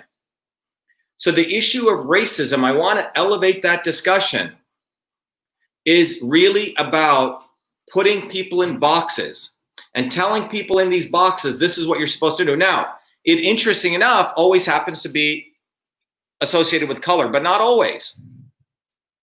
In the case of Philo Farnsworth, it took him 60 years to get the recognition that he invented TV, because he did it in Franklin, Idaho, as a small farm boy. I had 4 strikes against me. I did it in Newark, New Jersey, where nothing's supposed to come out of, according to the elites. I was 14 years old, right? I did it before MIT, and I have the skin color, okay? So it's 4 strikes. Because a 14-year-old kid is in that box, oh, you're supposed to whatever, right? Play baseball. By the way, I did play baseball. You're in Newark. Nothing's supposed to come out of Newark, right? You're supposed to be all criminals over there. You're supposed to be muggers. And then you're an Indian guy. Indian guys don't do that. They like work at 7-Eleven, okay? Or an IT. Or an IT. You know how to write software. Yeah. Okay? So what he just shared was, he went to a store and, the guards are following his black wife, because the framing is black people always steal stuff by somebody, because that's the way Hollywood portrays it. That's racism. Saying that if you meet a guy who talks like this, he can't study physics. He must be a dumb hillbilly. It's not true. That's racism. Now, it occurs more to people of color, so we see that, but some people don't see it. Racism is about control. Is not about color, because racism is found in every race. And if you look at countries run by the same color, they still discriminate. Absolutely true. But that's why it's important to call it out. Both sides. You can't say, well, that white cop did that to that black guy, but then a black guy did it to some guy over there. So we got to call it out all the time. All the time. That's how we get over this. Hello, Dr. Shiva. Thank you so much for your well-explained explanation of what I have thought about for many years. I am told I'm thinking too much. I'm a conspiracy theorist. I'm aware and awake to so much of this. You have really enlightened me to more stuff, and I was not aware of it. I'm originally from Rhodesia, now Zimbabwe. I moved to New Zealand. I was labeled a racist just because I was a white guy from South Africa. I like your explanation of racism out into boxes. Very, very true. That's what it's about. And what the elites don't want us to do is they want nice little boxes, as I've shared, as Daryl's confirming, because then you can control people. And when you control people, you get more profit. You get more power. You get to be Amazon. You get to be Bill Gates. You get to be Mark Zuckerberg. You get to make $78 billion in a corona crisis, and then you can have blacks and white fighting in Minneapolis or whatever, right? You completely distract attention. Yes, we need to unite and we need to stop excusing bad behavior. That's right. So when someone like Jimmy Wales or these scumbags at Wikipedia lock my page, take down any time we try to put and say discredit it to the invention of email, that's racist. We should all call it out. I busted myself to get all my degrees, start my companies, and they reduced me to that. But Bill Gates gets a nice write-up on Wikipedia. Yeah. That's racist. Call it out. Call it out when they put people in boxes, and when people try to get out of their boxes, they try to shove them back in. That's racism. Let me take this call. Hello? Yeah, you got to speak a little bit loud because my phone's... Hey, Michelle, I don't want to give someone else. Yeah, so go ahead. Can you speak a little bit louder? Just speak as loud as you can. Can you hear me? Yeah, go ahead. Go ahead, ask your question. Yes, I really like what you're saying about calling people out. Right? I think that's good. And I think we should unite and form a single voice where we can continue to call these things out. And one thing I think we should call out more is people promoting conspiracy theories like deep state. That's counterproductive to everything that you're trying to accomplish here. We're trying to dismantle all these racist things that's going on, and your conspiracy theory stuff undermines that completely. Well, it's an interesting question, right? So you use the word conspiracy theories, which is what Wikipedia uses. So I think that itself is wrong, what you just said. Well, let me finish. You just use conspiracy theory in relation to me to a racist post on Wikipedia. So let's define deep state, okay? And by the way, that term is a term that was in many ways, the acronym for that is a definition that was coined earlier by Eisenhower, who called it the military-industrial complex. His original speech said the military-industrial academic complex. And Jay Stratton, who was his science advisor, took out the word academic. He was a Republican president of the United States who was, in his farewell speech, you can go read it, he did that. Then, about 7-8 years later, Senator William Fulbright gave a famous speech and he called it the military-industrial academic complex. That is the deep state. And it does exist. It's not a conspiracy theory. It is the collusion. If it's not conspiracy theory, then it's just conspiracy. So when you say deep state today, Hold on, let me put you up. Go ahead. what's that? Well, I'm defining it precisely for you, and it's a definition that I've talked about for the last 10 years. And it's a definition that I want to give you a scientific definition. It is the collusion among big corporations, among big military, and big academia. That is the deep state, and it does exist.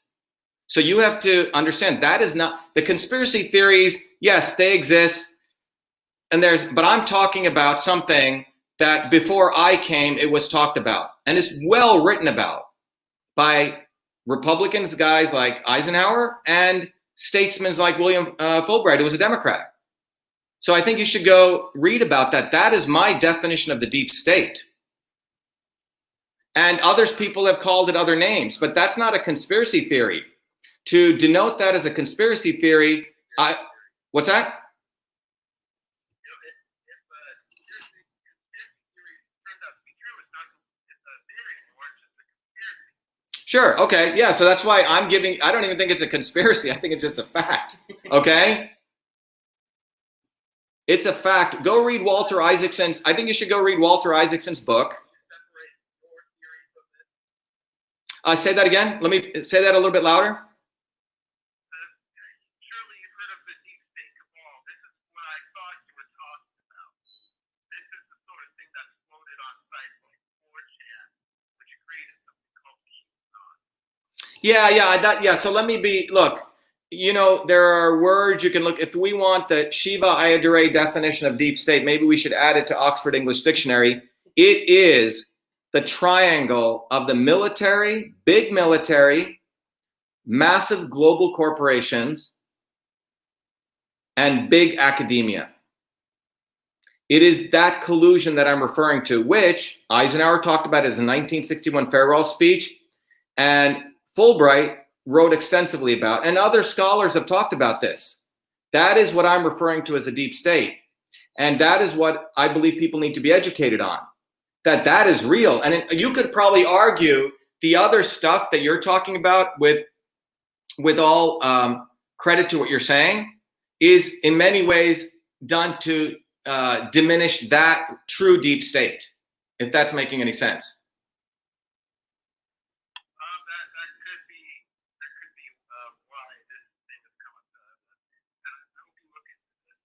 Yeah, I think you should look into it.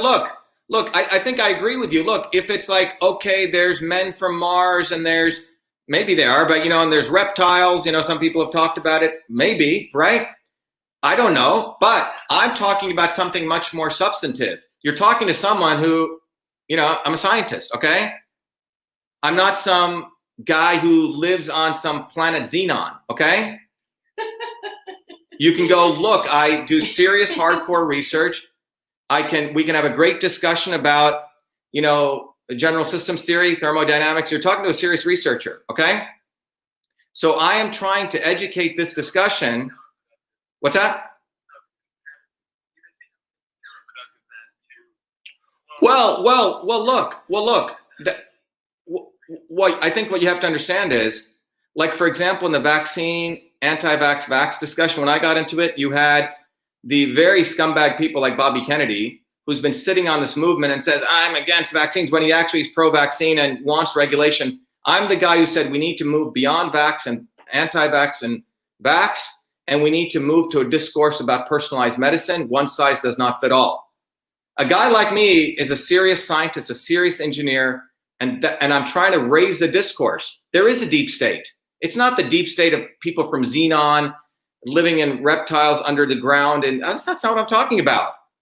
I'm talking about there is a deep state, and we should elevate that discussion. And in many ways, to your point, that other stuff that's being talked about must be exposed as something. You could argue that maybe is a conspiracy, so we don't get serious about the deep state. You see what I'm saying?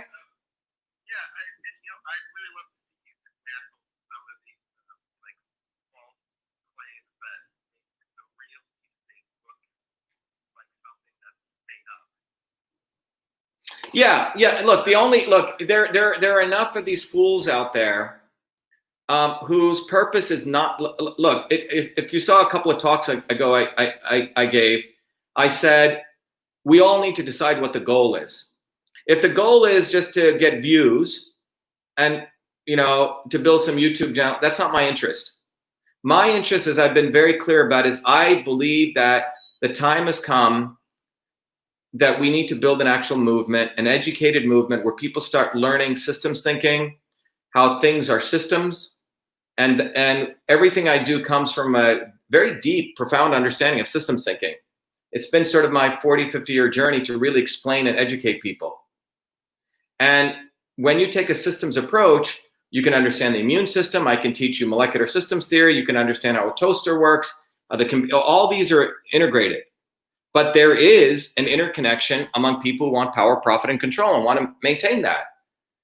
There, in my view, there is two sides of this deep state military-industrial complex. The Democratic Party, with the left and its middle center wing, pushes, quote unquote, safety on every issue to impose regulations. And the so-called right and the establishment Republicans use that to create monopolies.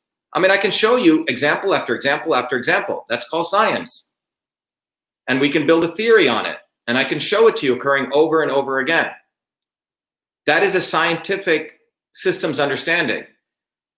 But I appreciate what you're saying, because I do believe that that term is used by certain people to diminish the term and the importance of it. But I appreciate us having this discussion, and we can have a longer discussion about it. Maybe we should write an essay on what is the deep state. Maybe I'll do one.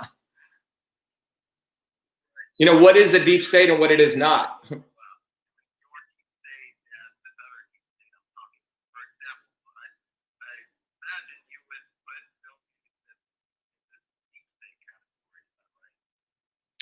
Well, look, it's a longer discussion, but what I'm saying is, go listen to Eisenhower's speech. Have you heard his speech in 1961? Go. Let's have a discussion. Go. It's online. Everyone listening, here's a homework assignment. Go listen to 1961 Eisenhower's speech, his farewell speech. Then go read William Fulbright's book, where he coined the term military-industrial academic complex. Okay, Senator Fulbright. And maybe what I'll do is I'll do a whole video just on that. We should do a discussion. It's a great idea. How about you and I co-host it, okay? Let's do a discussion on what is the deep state, or defining the deep state, the real deep state. Okay?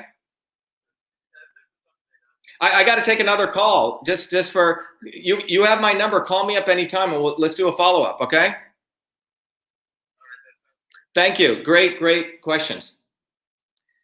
Okay, we have someone from Monroe, Louisiana calling. Who is this? Please speak loudly. Hold on 1 second. Hold on 1 second. Go ahead. Hi, Connie. How are you? Please tell us what you are, your comment and your question.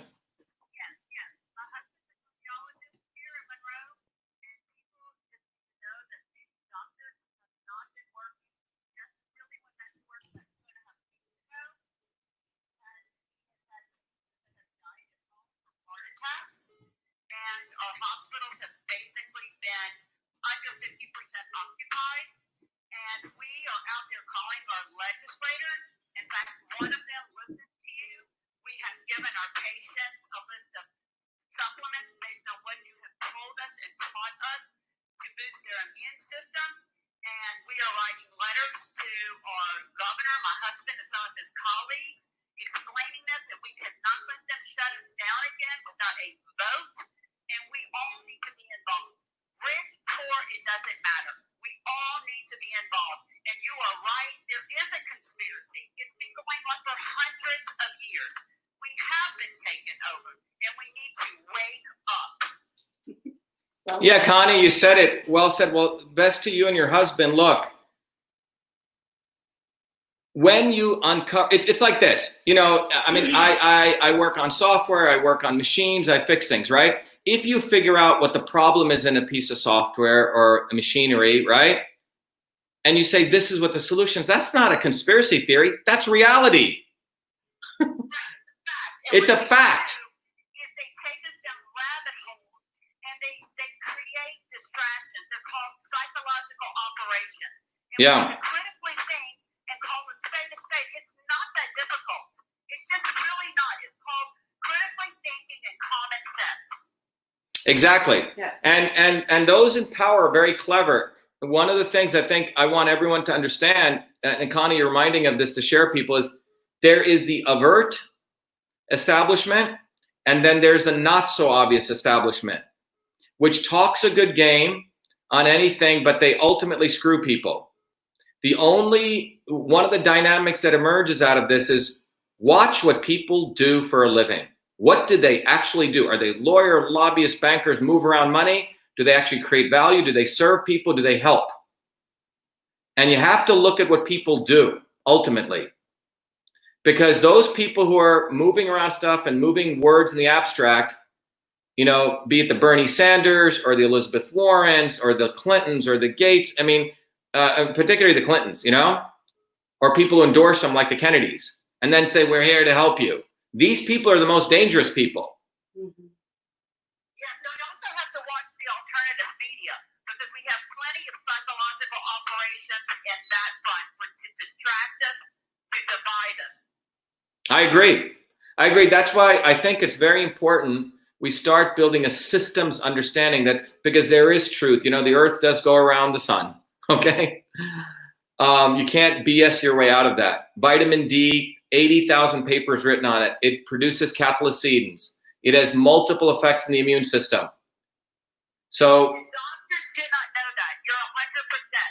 They Yep. do not know this. They are not taught this. Luckily, my husband is open-minded, and we are trying to make the difference, and we all should be trying to make the difference. Because if we do not speak, this will continue. exactly, you nailed it. Yeah, so I think one of the things Connie's saying, thank you very much, Connie. Best to you and your husband. Please stay in touch. You should go up to our website and sign up as one of our volunteers so we can keep in touch with you. But thank you so much for calling. I will. Okay. I will. Thank you. Bye-bye. Okay, who's calling from New York? I know you've been patiently waiting. Hold on one second. Hi, can you hold on one second? You're from Minneapolis, right? If you can hold on. Yes. And can you call? Yep. Yes, go ahead. Hold on. Hi, go ahead from New York.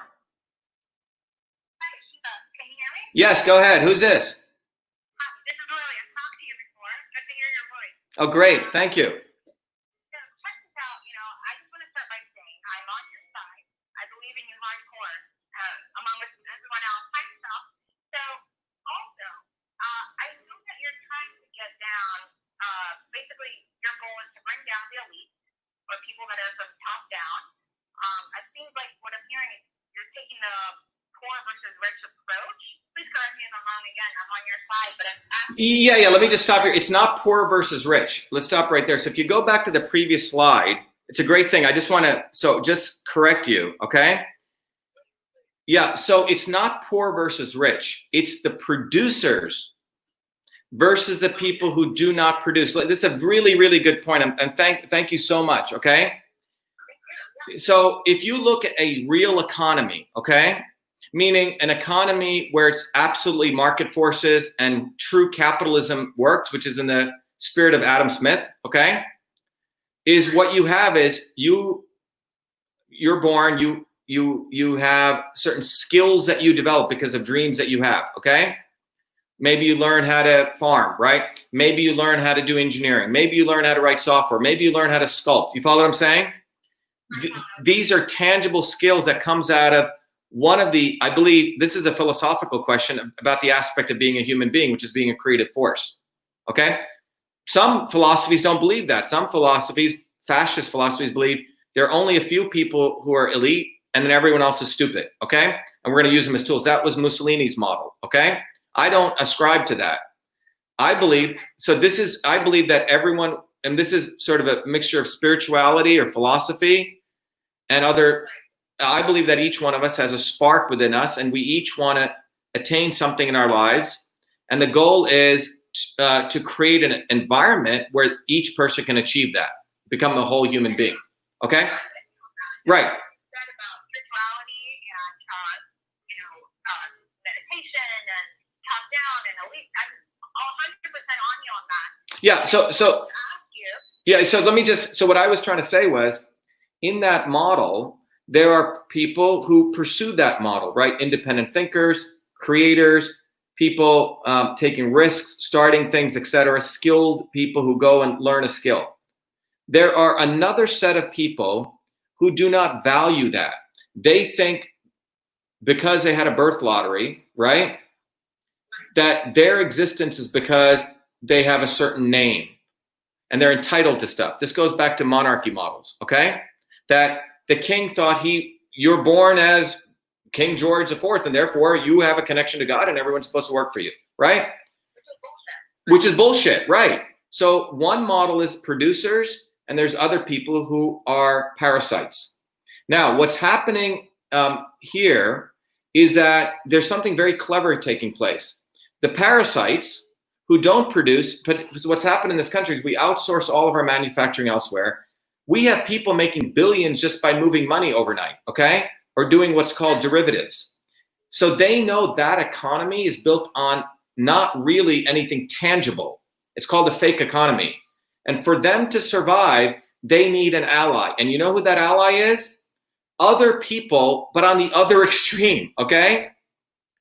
Who are living on subsidies, who are living on food stamps, and they want all of us to become like that because the enemy of that dependent class of a fake economy is that people are actually producing stuff bottoms up. This is not about poor or rich.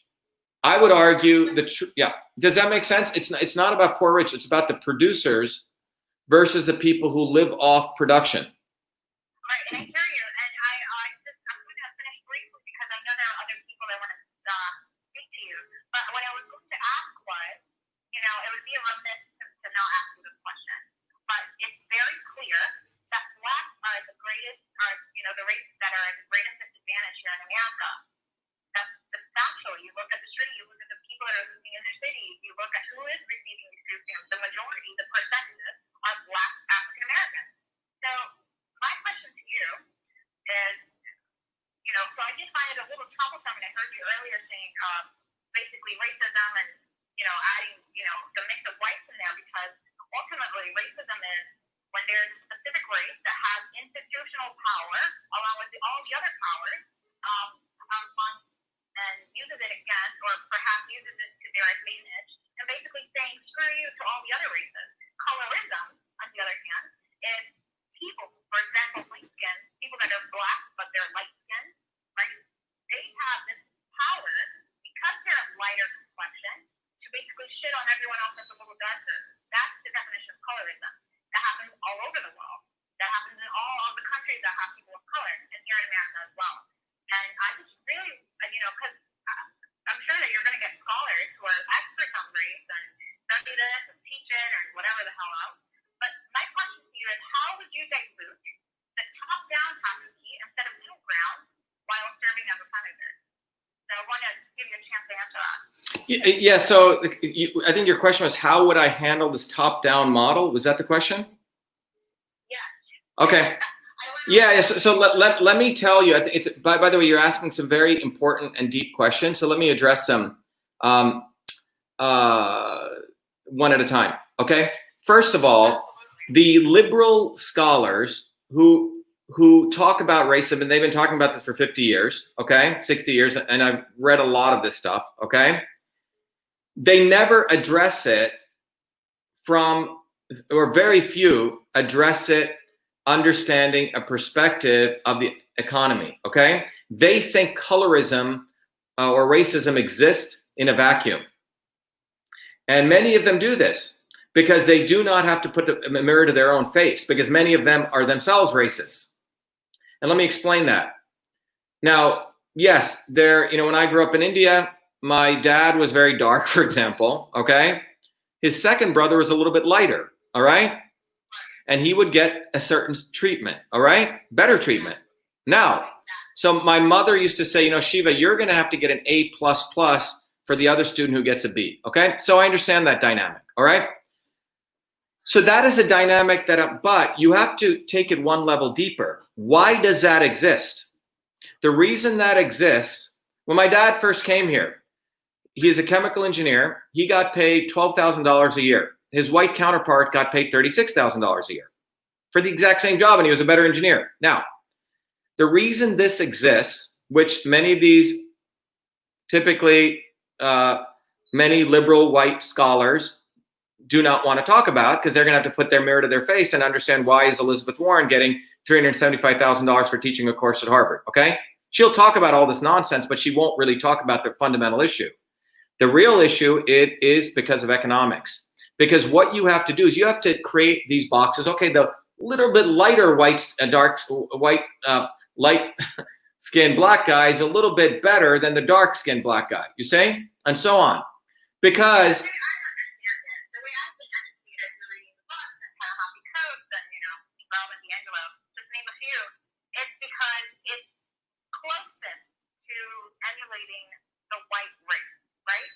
well, no.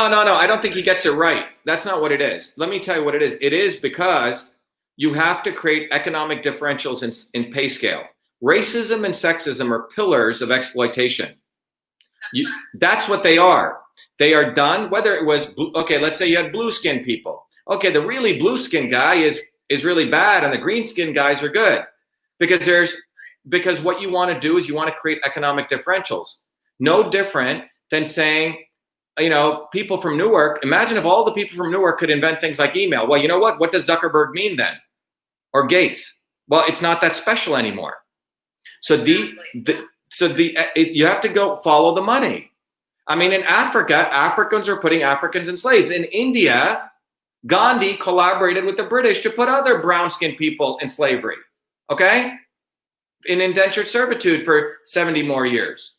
This is... It was black people, black kings that sold slaves in the Americas. Right. So what I'm saying is, I'm saying we have to, if we don't do the economic connection to race, then this is why we create race war.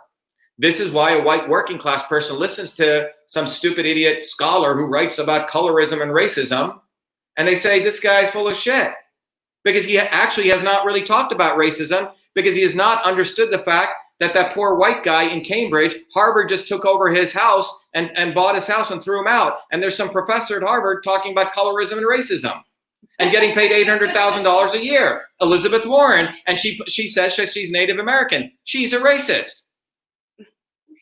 You see what I'm saying? So the liberal white elites don't really want to talk about racism in the context of economics because it's going to put their mirror on them. So they sit there in the little ivory towers talking about racism when they know shit about racism. Because racism disconnected from economic exploitation is just a mental masturbative discussion. It's not anything significant. And this is, by the way, you can have this parallel discussion on feminism too, okay? Because if you take a room full of 1,000 people, imagine this, and you take half of them black, half of them white, and let's assume half of them are women, half of them are men, and you're the person who's exploiting the bejesus out of them, what do? You pay the women a little bit less than the men. You pay the blacks a little bit less than the white people. You know what? They're all squabbling among each other. It's architected. In India, for example, a politician, a Hindu politician could go among the Hindus and say, you know, the Muslims think, and they always do this at election time, okay? Oh my God, they think your curry is bad. What? They said that? You can start a riot in an Indian village. So we have to look at the economic origins of this. The economic origins are important because without the economic origins, we're just going to have this discussion about race in a vacuum, like feminism has a discussion about feminism, and then it pits men against women or puts race against race. Well, let me elaborate on your claim, but I have, obviously you're an knowledgeable man and reasonable at that. You must understand that this is the education that people are learning, right? So I'm very, very interested to, hear your opinion on the Black Lives Matter movement and this whole George Floyd situation going on, along with everything else. How would you respond to that? Well, look, so if you look at Black Lives Matter, White Lives Matter, whatever, let's take Black Lives Matter, okay? The issue comes to a discussion of a very, very, this is a long discussion. We could do a longer one on it. There's a lot of people, it's from the 20s, 1800s who've written about it. Rosa Luxemburg wrote some very interesting articles about it, right? And there's many other, there's been whole treatises written on this, but one of the important characteristics is nationalism. What is nationalism? And so racism and nationalism or self-determination, these are very deep questions, are intimately connected. But what emerges out of that is there is what I would call a progressive nationalism and a cultural nationalism, okay? So in the context of race, there are people who say, yeah, black people must come together. Okay, for what purpose? Is it a progressive nationalism because black people were denied infrastructure? They never had their sovereignty, right? To determine that? Or is it to go back to the good old days of when we were in Africa and we had African slaves? You know what I mean? That's like cultural nationalism. Or people, in India, this is going on among the Hindus and the Muslims, right? There is a fact that the Indians in India never had a chance to really rise up in a positive way. If you look at the history of India in true progressive nationalism, that was always, India never had a good revolution. America had a good revolution so people could determine their progressive national identity. Then you have cultural nationalism, which goes back to the good old days, you could have a sensibility of, let's say, a poor white working class person saying, you know what? I'm like sort of screwed. That's why I want to come together to determine my white identity. And it could be progressive or it could be regressive. These are very important questions. Is it... I But Yeah. I just want to go to the original question because I am a journalist at heart. How would you dilute, and I think about the other people I want to talk to, how would you dilute the top-down hierarchy and set a middle ground while serving as senator? So I just want to go back to that. Yeah, so let me tell you why I'm running for U.S. Senate. One person can do very minimal if you think I'm going to go into the Senate and I'm going to change everything overnight, okay? That would be delusional, okay?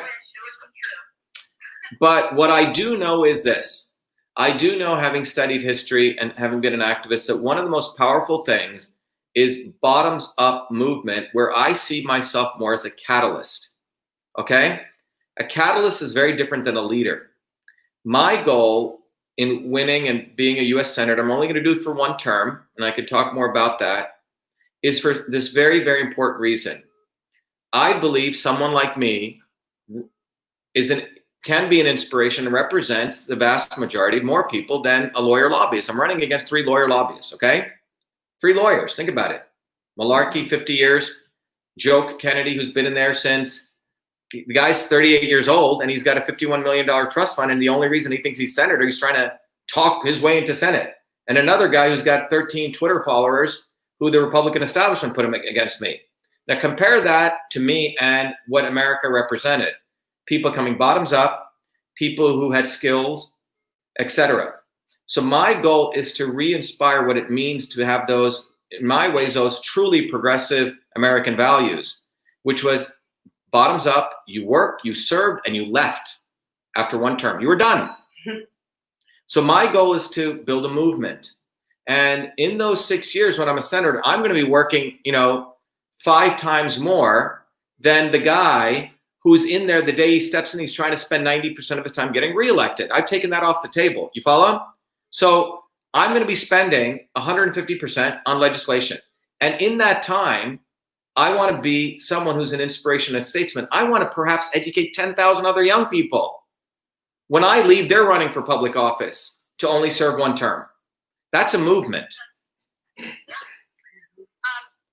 it's been a pleasure. It was great talking to you. And just let you know, again, I'm on your side, and I'm so excited to see you go on. I've been following you all along, but I will mail you with some questions in the future, so just need to pray for that, but that comes from a good place and a good heart.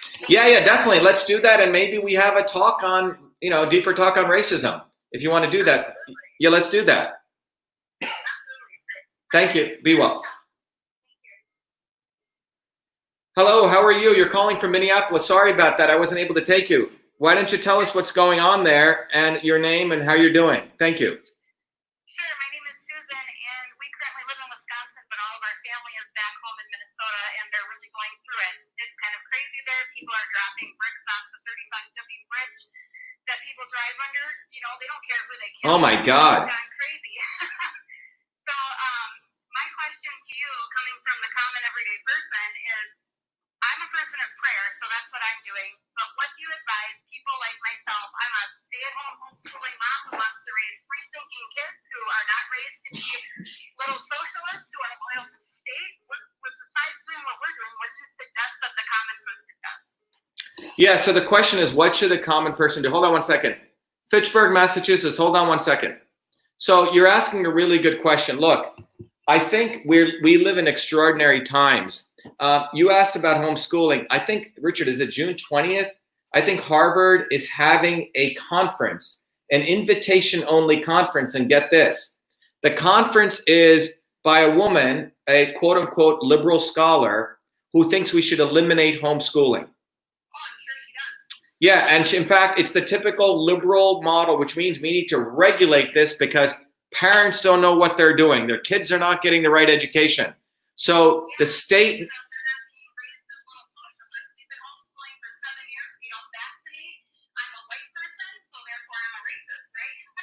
Yeah.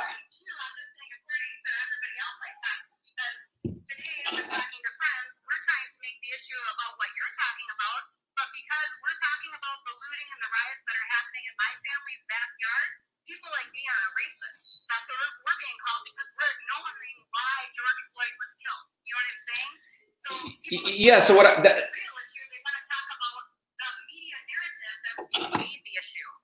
Yeah, and I think you nailed it. Look, the fundamental issue, that's why I wanted to do this talk today. What is racism? See, what's happened is, as I mentioned, the right doesn't want to talk about racism. And so they leave this huge vacuum for the left to define racism. And what my goal today was, yeah, let's talk. There is a real racism. And when you step back theoretically, it's putting people in these boxes and saying, you're supposed to be in that box. And when you step out of that box, we're going to lynch you. Okay? So if you're a white person who grew up blah, blah, blah like this, you're supposed to vote Republican. If you're a black person, you're supposed to vote, Democrat. If you're an Indian, you're supposed to only be a good IT worker. If you're a blonde, and so on. You see what I'm saying? And so I think we need to, if we can keep that system's perspective on race, we can now start having a discourse with people across the aisle, right? And bring people. So in this discussion, they have narrowed racism to a definition that means that if you question that definition, then you're a racist. You see what I'm saying? Yeah, exactly. That's pretty much exactly. Right, and this is done, like when I ran 2 years ago against Elizabeth Warren, we tried to run as an Republican. The Republicans were afraid of me. I ran as an independent. And we had these posters. They were very funny posters. I don't have an example here, but I had a picture of me and I had a picture of Elizabeth Warren in a headdress, okay? And the campaign was only the real Indian can defeat the fake Indian, okay? Now, we would go to Whole Foods and there were people there who would literally look like Elizabeth Warren in Cambridge. Yeah. It's a cult. They all cut their hair short and they wear the same glasses. I mean, to me, it's almost like a cult, okay? Yeah, scary. Yeah, so we would pass out cards. On one side, it had only the real Indian can defeat the fake Indian. On the other side, it had my policies, clean air, clean water, clean food, no mandated vaccine, etc. People would read that and they go, oh, this is great. And then they turn around the other side and go, oh my God, only that this is racist. And these were people who were liberal, white people living on Brattle Street in their $5-10 million mansions would come to me and call me a racist. I said, you know what? You're the racist. I said, do you understand that you think because I put a headdress on her that makes me a racist? She's the one who got into Harvard, lied, saying that she's a Native American. Do you understand that you're defining racism by your terms? You're the racist? Exactly. And that didn't compute for them. When they are the racist, they have bounded racism by, if you put a headdress on, therefore you're a racist. Well, I'm sorry. By the way, I have a master's in fine arts or visual studies. That's part of my art. Now, if one of their people, if a black person did, like I just saw something on the internet, a black artist is doing a thing on mugshots of black people. Ooh, that's so cool. Let's support the black artist, So the liberal multiracial aristocracy now has defined race. And so for them it does not compute that Elizabeth Warren is one of the most insidious racists. Bernie Sanders is a racist. Hillary Clinton is a racist. Joe Biden is a racist. Donald Trump is not a racist. Now, once you put that out, that doesn't compute. Because they have, and this is a failure of the Republican establishment and the right establishment, because they have denied racism. So it has left a beautiful open vacuum. So that's why I think we have to say, yeah, there is racism. And that's what I was trying to define today. But so we have to have this deeper discussion on what is racism. Racism is denying that Philo Farnsworth in Franklin, Idaho invented TV because he came as a farm boy from there, okay? That's racism in my view. It is racism that, black Africans took advantage of other blacks in Africa. It is racism that Gandhi thought that people of a lower caste should just keep doing those things. That's racism. But unless we redefine what real racism is, the establishment and both sides are going to get us into their nice little habit trail. How do you suggest people, because you have a following, you have a platform, so you can get people to understand that. How do you suggest people like myself have those conversations? Obviously, I'm trying to have those within friendships and things, but when people are spoon-fed a narrative their whole life and they want to believe it because it's easier to believe something that you're spoon-fed your whole life and it keeps you a victim, and when you're a victim, you get stuff. How do you get people past that mentality so you can actually have breakthrough in this area?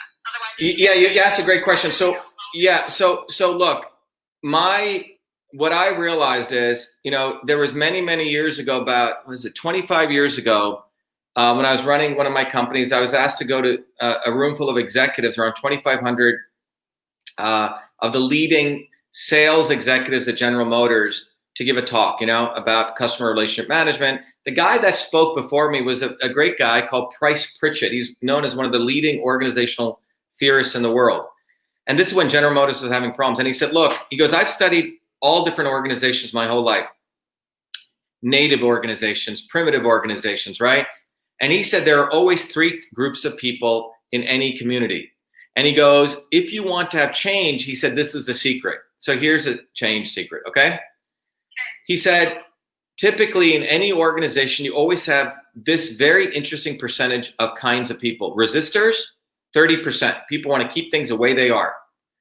50% are fence sitters. They watch which way the wind's blowing. And then 20% are change agents. People who are probing deeper. They want to change the world in some substantive way, okay? Well, he says one of the mistakes that change agents make is they spend 80% of their time trying to convince the 30% to think their way. And he said, he goes, don't even hang around those 30% of people. Spend 90% of your time finding your other 20% and organizing them, so you can bring the other 50% over. That's what I'm trying to do. So when I don't care about these other fools. I don't care about them. Well, what I'm saying is, I keep giving this analogy. If you take a bunch of iron filings and you put it on a table, remember the old magnet, the horseshoe magnet? And you put that horseshoe magnet just at the edge of that filings and you pull it very slowly, you can pull all of them, right? If you go too much into it, they become a clump. It's an art. And the goal here is, for example, what I want to do is I want to be a catalyst. When I created the Systems Health program, when I created Your Body, Your System, I want to create tools so everyone here can become their own leader in their community, a systems revolutionary. So you can take fundamentally these principles. Wait a minute, there's a not so obvious establishment. That's a pretty powerful concept. There's the establishment and there's these people who fake the establishment. Wait a minute, let's have a real discussion what racism is. That's a concept, right? Let's have a concept of, wait a minute, why don't we boost our immune system? Because the immune system... Well, Buttar stole all my stuff and he's a Kennedy right wing. He's a nut job, okay? Kennedy created him. Yeah. Well, you should see the recent stuff that came out, okay? So remember, the establishment is the Kennedys. They create, after I started the Fire Fauci campaign, stuff went viral. Then suddenly, after I started exposing Kennedy for being part of the establishment, suddenly this guy shows up, okay? So what I'm trying to say is you have to be very careful. But anyway, nonetheless, getting back to the central point, the issue is it's time to create a movement. And the movement has to be bottoms up. It's not going to come from top down, the Kennedys, the celebrities, etc. If we're going there, we're always going to lose. It has to be bottoms up. And it has to be based...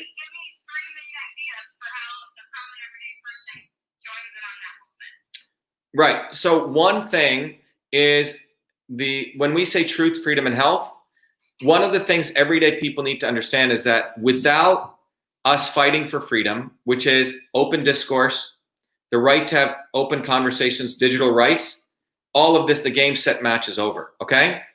So one of the tangible things that I've promoted, not only in my campaign, but long before that, is the United States Postal Service was supposed to be the bulwark of the public commons for us to have communications. It was mail, right? Yeah. When email came in 1997 and overtook postal mail, the Postal Service was supposed to provide us more digital infrastructure. Which means the equivalent of email, the equivalent of YouTube, the public commons, which maybe we pay $50. I don't know if you know, if you send a mail communication and anyone interferes, it's a 22-year sentence in prison. When Facebook and Google came, the Postal Service basically didn't do their job. We should be having a public infrastructure. You can use Facebook, just like you can use FedEx. So we as everyday people need to recognize that we have lost our freedom the day that we signed up for free email, okay? Or free Facebook. The First Amendment has been violated. We don't have any infrastructure. So imagine if the Postal Service offered us the equivalent of Gmail, equivalent of YouTube, Facebook, but it's protected by the laws of the United States. The Postal Service is not just postal mail. They were supposed to protect our public communications infrastructure, and they haven't done their job. That's an example of what everyday people should fight for. Number two, we're not going to get anywhere on climate change issues, gun violence, all these issues, as long as we have a finite set of academic elites who are the fake news behind fake news. Because academia, your money, my money, everyone's money, billions of dollars goes into academic research. Academia is no longer science anymore. It's pay to play. So what's happened is, because of academia, is that they can create whatever they want. They're the fake news behind fake news. I call it fake science. So the way out of that is we need to have citizen science. This is something everyday people need to know, that when we fund research in any public institution, University of Minnesota, right, MIT, that data is our data. We should have access to that data. Ask anyone, any common person, can you get the change of the climate change data? Where is it? No one can find it. It's nowhere to be found. A lot of us are smart. A lot of people. Number three, healthcare cannot be centralized. It has to be decentralized back to you with a relationship with your local practitioner. We can never have top-down medicine. It's never going to work. That's why you have top-down vaccines. And then you have the liberal Democrats who say, oh, don't worry about that. I want to protect your safety. Let me regulate it. And that brings power back to the state. So that's when I say truth, freedom, and health. These are very powerful but simple concepts. We must have freedom, digital rights in the modern day world. We must have truth, citizen science. The data should be owned by us. And we must have health, which must be decentralized. Each one of us needs to start taking responsibility for our health. And the solution for that is there's a bunch of middlemen who have been created, which own about $500 billion of the healthcare pipeline. So I hope that answers your question, but I think the bottom line is, at the local level, we need to have people starting to organize in their local communities and recognize that people should be starting to build movements bottoms up, protecting their small local entrepreneurs, protecting their local businesses. No one should be able to shut down any business again in any sector. This is one of the things that I want to put forward. Unless 67% of people, let's say nail salons, say, yeah, we should be shut down. Yeah. No government should be able to shut down any business. This is crazy. Yeah. And the reason it was done is because we got it. What I would say is, all those videos that I have, if you want me to make smaller versions of them, I can. Like, the reason it was done is there is a fake economy brought to you by China Inc., which is running the United States economy, which is a bogus economy. We don't make anything. Well, you don't want people to make anything. If you don't have anything, you're needy, and then you need the state, and then exactly. You get a stimulus check, and then you're happy, and then you vote for them, right? So yep. There you go. Yeah, that's why I believe we have about 120 days, which is for this 2020. We literally are, in my view, we're at war between freedom versus lies, between truth versus lies, freedom versus censorship, and health versus a weakened immune system. It's that simple.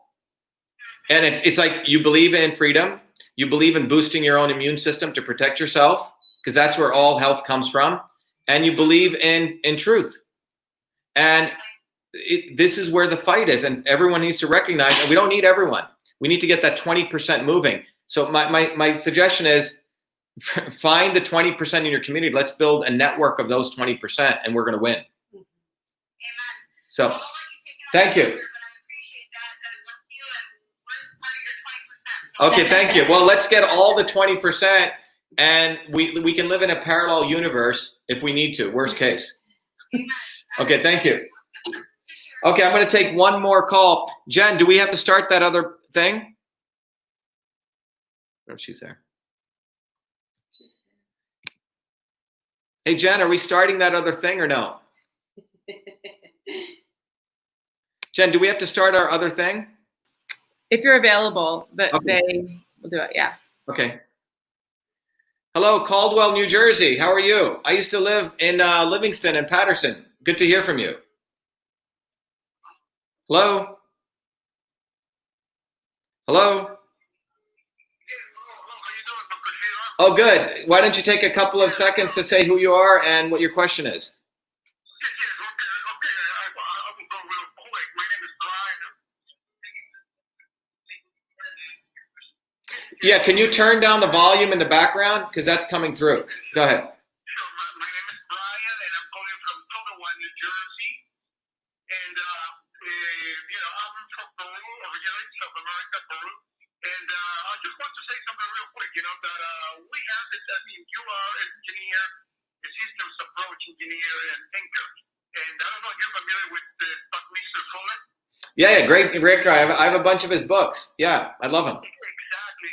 I have read his books and I'm very familiar with all you're talking about. And it's amazing how today we do have all the technology to elevate ourselves. As a civilization to the next level, but we are held back by the system we live after, and held back by precisely the deep state you were talking about. I was wondering if I just wanted to suggest real quick. Everything I'm saying, I'm sure you already know about, but there's a movie that talks about all this stuff that Mr. Fuller and it's expressed in a nutshell in this movie. It's called Zeitgeist Addendum. I highly recommend it. You and get a chance, please watch it. Zeitgeist. Yeah, so it's Zeitgeist? Yeah, Zeitgeist Addendum. Addendum? Yeah, Addendum. You can watch it for free on YouTube. Okay, so everyone, this is interesting. Well, anyway, thank you. Zeitgeist Addendum. Okay, thank you. Right. And I just want to say, you're doing a great work, and I'm following, and I hope that everybody votes for you and votes for you. Yeah, thank you. I think the best thing you should do, everyone who's listening should start. I want to create a worldwide team of truth, freedom, and health warriors. Yeah. And the way you begin that is you got to take a systems approach. So get System and Revolution. And again, if you can't afford it, ask for a scholarship. We've made it for nothing. Get your body, your system, so you can start understanding the systems principles. Because my goal is to not have followers. My goal is to be a catalyst to create millions of leaders who in their own communities can take systems thinking and take it native and figure out what the right way to apply it is. That's really the goal here. So that's why, long before I decided to run for Senate, when we start, by the way, if people, I forgot to, Jen just said, I should show you guys this. Let me go here. If we go to, am I here? Yeah. Let me go to a cool website when you guys get a chance. Go to systemshealth.com. When I got back from finishing my PhD, I went back to India. I'll bring this up. I went back to India and I figured out what the traditional systems of medicine were. I came back to MIT and I built a course called Systems Health. 300, 400 people would show up on a night, people of all different backgrounds, hardcore MDs, engineers, yoga teachers. And I ended up making that into a course. Let me show it to you. If you guys go here, it's called systemshealth.com. And I ended up creating a program, a student program, where you can actually understand. It's an online university. You can take these 6 courses. You can understand systems thinking. This is separate from the Systems and Revolution. And then I created a whole educator program where I've created an online capability where everyone can literally create their own universities. And so you can take this out to everyone else. You don't have to do it, but my goal was to use online capabilities. Oops, let me show it to you here. I didn't share that. Here we go. Where everyone here can go to Systems Health, and it's literally a unique training program. I don't care what your background is. You can be anything, but I can teach you, 30, 40 years of MIT concepts on systems theory in literally about 20 hours. So you take the systems theory course, I can teach you systems biology. But once you do that, I actually give you a portal where you can educate others. And my model is learn, teach, and serve. Learn, teach, and serve. And my intention in all of this is to create, thousands of people all over the world who actually can create a world where you can become teachers of systems thinking. Because my view is once people understand principles of systems, it's sort of game set is over for the deep state. Because we're going to have people who are not going to be confused. So when you take an issue like racism, the analysis I took through was a systems analysis. It's not left, it's not right. It's going down to the central analysis of what is racism or what is climate change. When I came out against the Paris Accords, people said, oh, he's a right winger, he supports Trump. Well, it wasn't, because the Paris Accords increased pollution. When I came out against Monsanto, people said, oh, he's a left winger. And that's what's happened. But if we take a systems approach, you can always find the truth, because you're interconnecting the parts and truth emerges. So thank you for reminding me of Buckminster Fuller. Okay, one last question. Massachusetts, who's this? Hey, Keith, what do you got? One question. Okay, I was thinking today about all the riots and stuff going on, and it's kind of going out throughout the states now. And the one word we haven't had mentioned is the word Antifa. And I did a little search on what Antifa was, and it started like in the 1920s. So I didn't know if you had any thoughts on that. People have mentioned that they feel that a lot of these rights being bought and paid for. So I didn't know if you had any thoughts. Yeah, let me talk about that. It's a great way to end. But thanks a lot. Keith is one of our awesome volunteers. Keith is Keith drives trucks. He's a truck driver. He does a great video. But Keith, thanks a lot. He's from Athol, Mass. Thanks, Keith. Yep. Look, I think this is sort of a way to close this meeting out. If you go back to the foundations of what's going on, right? The establishment never wants to solve racism. Everyone should get that clear. They never want to solve racism. They want riots. They want blacks and whites fighting against each other. They never want us to go to the real racism. They never want us to go to the real issue of climate, which is pollution. They never want us to go to the real issue of gun violence, okay? They never want us to go to the real issue of medicine, which is boosting the immune system. They have the pro-vax, anti-vax people all day long, okay? It's about boosting the immune system. They never want us to go to the fundamental issues. They always want some other issue, so we're squabbling while they're consolidating power. That's what the talk is about today. They love having Antifa. They love the TV showing that guy, the knee on the head. Oh my God, and we all get upset, which is quite deplorable. Mm-hmm. They want to generate emotions in us. You know, it's like the anti-vaxxers movie, Vaxxed. You know, they show people being horribly injured, but they never want to talk about the solution because those same nonprofits are making money off that. It's like when I came from India here, I'd see the bloated babies in Africa. They don't want to solve poverty. They don't want to solve breast cancer, the left or the right. They want to perpetuate it, and they want to act like they're going to solve it. If we go to the real issue on any one of these things, you'll find out that the establishment wants to have chaos, and they will do it in whatever way they can, either implicitly or explicitly drive it. They will let stuff happen. Because if they truly cared about racism, the Civil Rights Act would have talked about building infrastructure, and they didn't. They had a nice speech on the Washington Mall. They had the Kennedys be, promoted as they're the fighters against this and that, okay? We never built infrastructure in inner cities. That was a real problem and the real solution. We wanted to have segregation. They created poor whites, poor blacks, have them fighting because they need a poor workforce to do the jobs that they want to pay lower wages on. They bring in illegal immigration because they want to create the dialectic, because those very wealthy Hollywood liberal elites need those poor people to pick all their organic or their pesticide-ridden fruits, okay? You have to follow the money. And we need to follow the money, and what we will always come to is the truth when you follow the money and you connect the dots. Yeah, Antifa may be an arm of Soros. Definitely sounds, when you follow the money, it makes a lot of sense.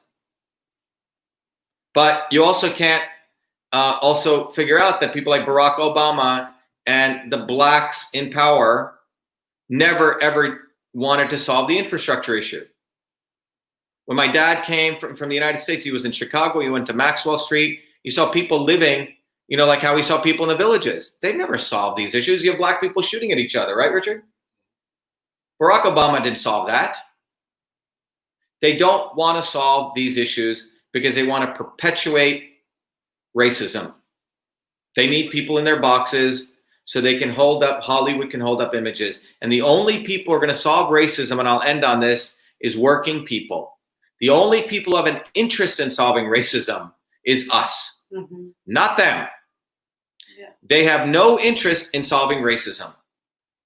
They need racism. They thrive on racism. The fake economy needs racism. They need people on subsidies. And so they must have racism as a weapon they can use to destroy small businesses, to destroy independent thinkers, etc. That's what it's about. So it's time for us to rise up, bottoms up, interconnect, and win, win, win. We have to win truth, freedom, and health. Massachusetts is the center of the deep state. We got to win here. And that's what it's about. Winning here will be a huge victory. So everyone volunteer, whatever you can. Support our campaign. It's not a campaign for U.S. Senate. It's a campaign for truth, freedom, and health. That's right. Okay? Anyway, thank you, everyone. I'm sorry I was a little bit away for a couple of days. I will be doing a talk on colloidal silver tomorrow, okay? It is coming. We have a really good talk on colloidal silver. We've put this stuff together. And to those of you who are interested, that is coming. And I will be doing more science talks. By the way, those of you who are out there, if you belong to some local groups, you know, please go to Shiva for Senate or vashiva.com/contact and write to me, because I want to do town halls with groups. If you're part of some very interesting groups, we can do in Massachusetts or nationally. Oh, okay. To talk about issues. Like we have a group of 4,000 chiropractors I'm going to be doing a talk to. Maybe you're a group of libertarian people. Maybe you belong to interesting groups. I'd love to talk about immune boosting, things to your local groups, because immune boosting is a very powerful tool we all can use in our communities. Let's take health into our own hands, learn how to boost our immune system for truth, freedom, and health. So if you want me to do that, please email me at vashiva@vashiva.com or go to Shiva for Senate, or you can go to my personal site, vashiva.com/contact, and let me know that you want to set up one of our interviews, and we can do that. Anyway, thank you, everyone. Be well. Michelle, Richard, thanks. Thanks a lot, everyone. Bye-bye. Thanks, Jen.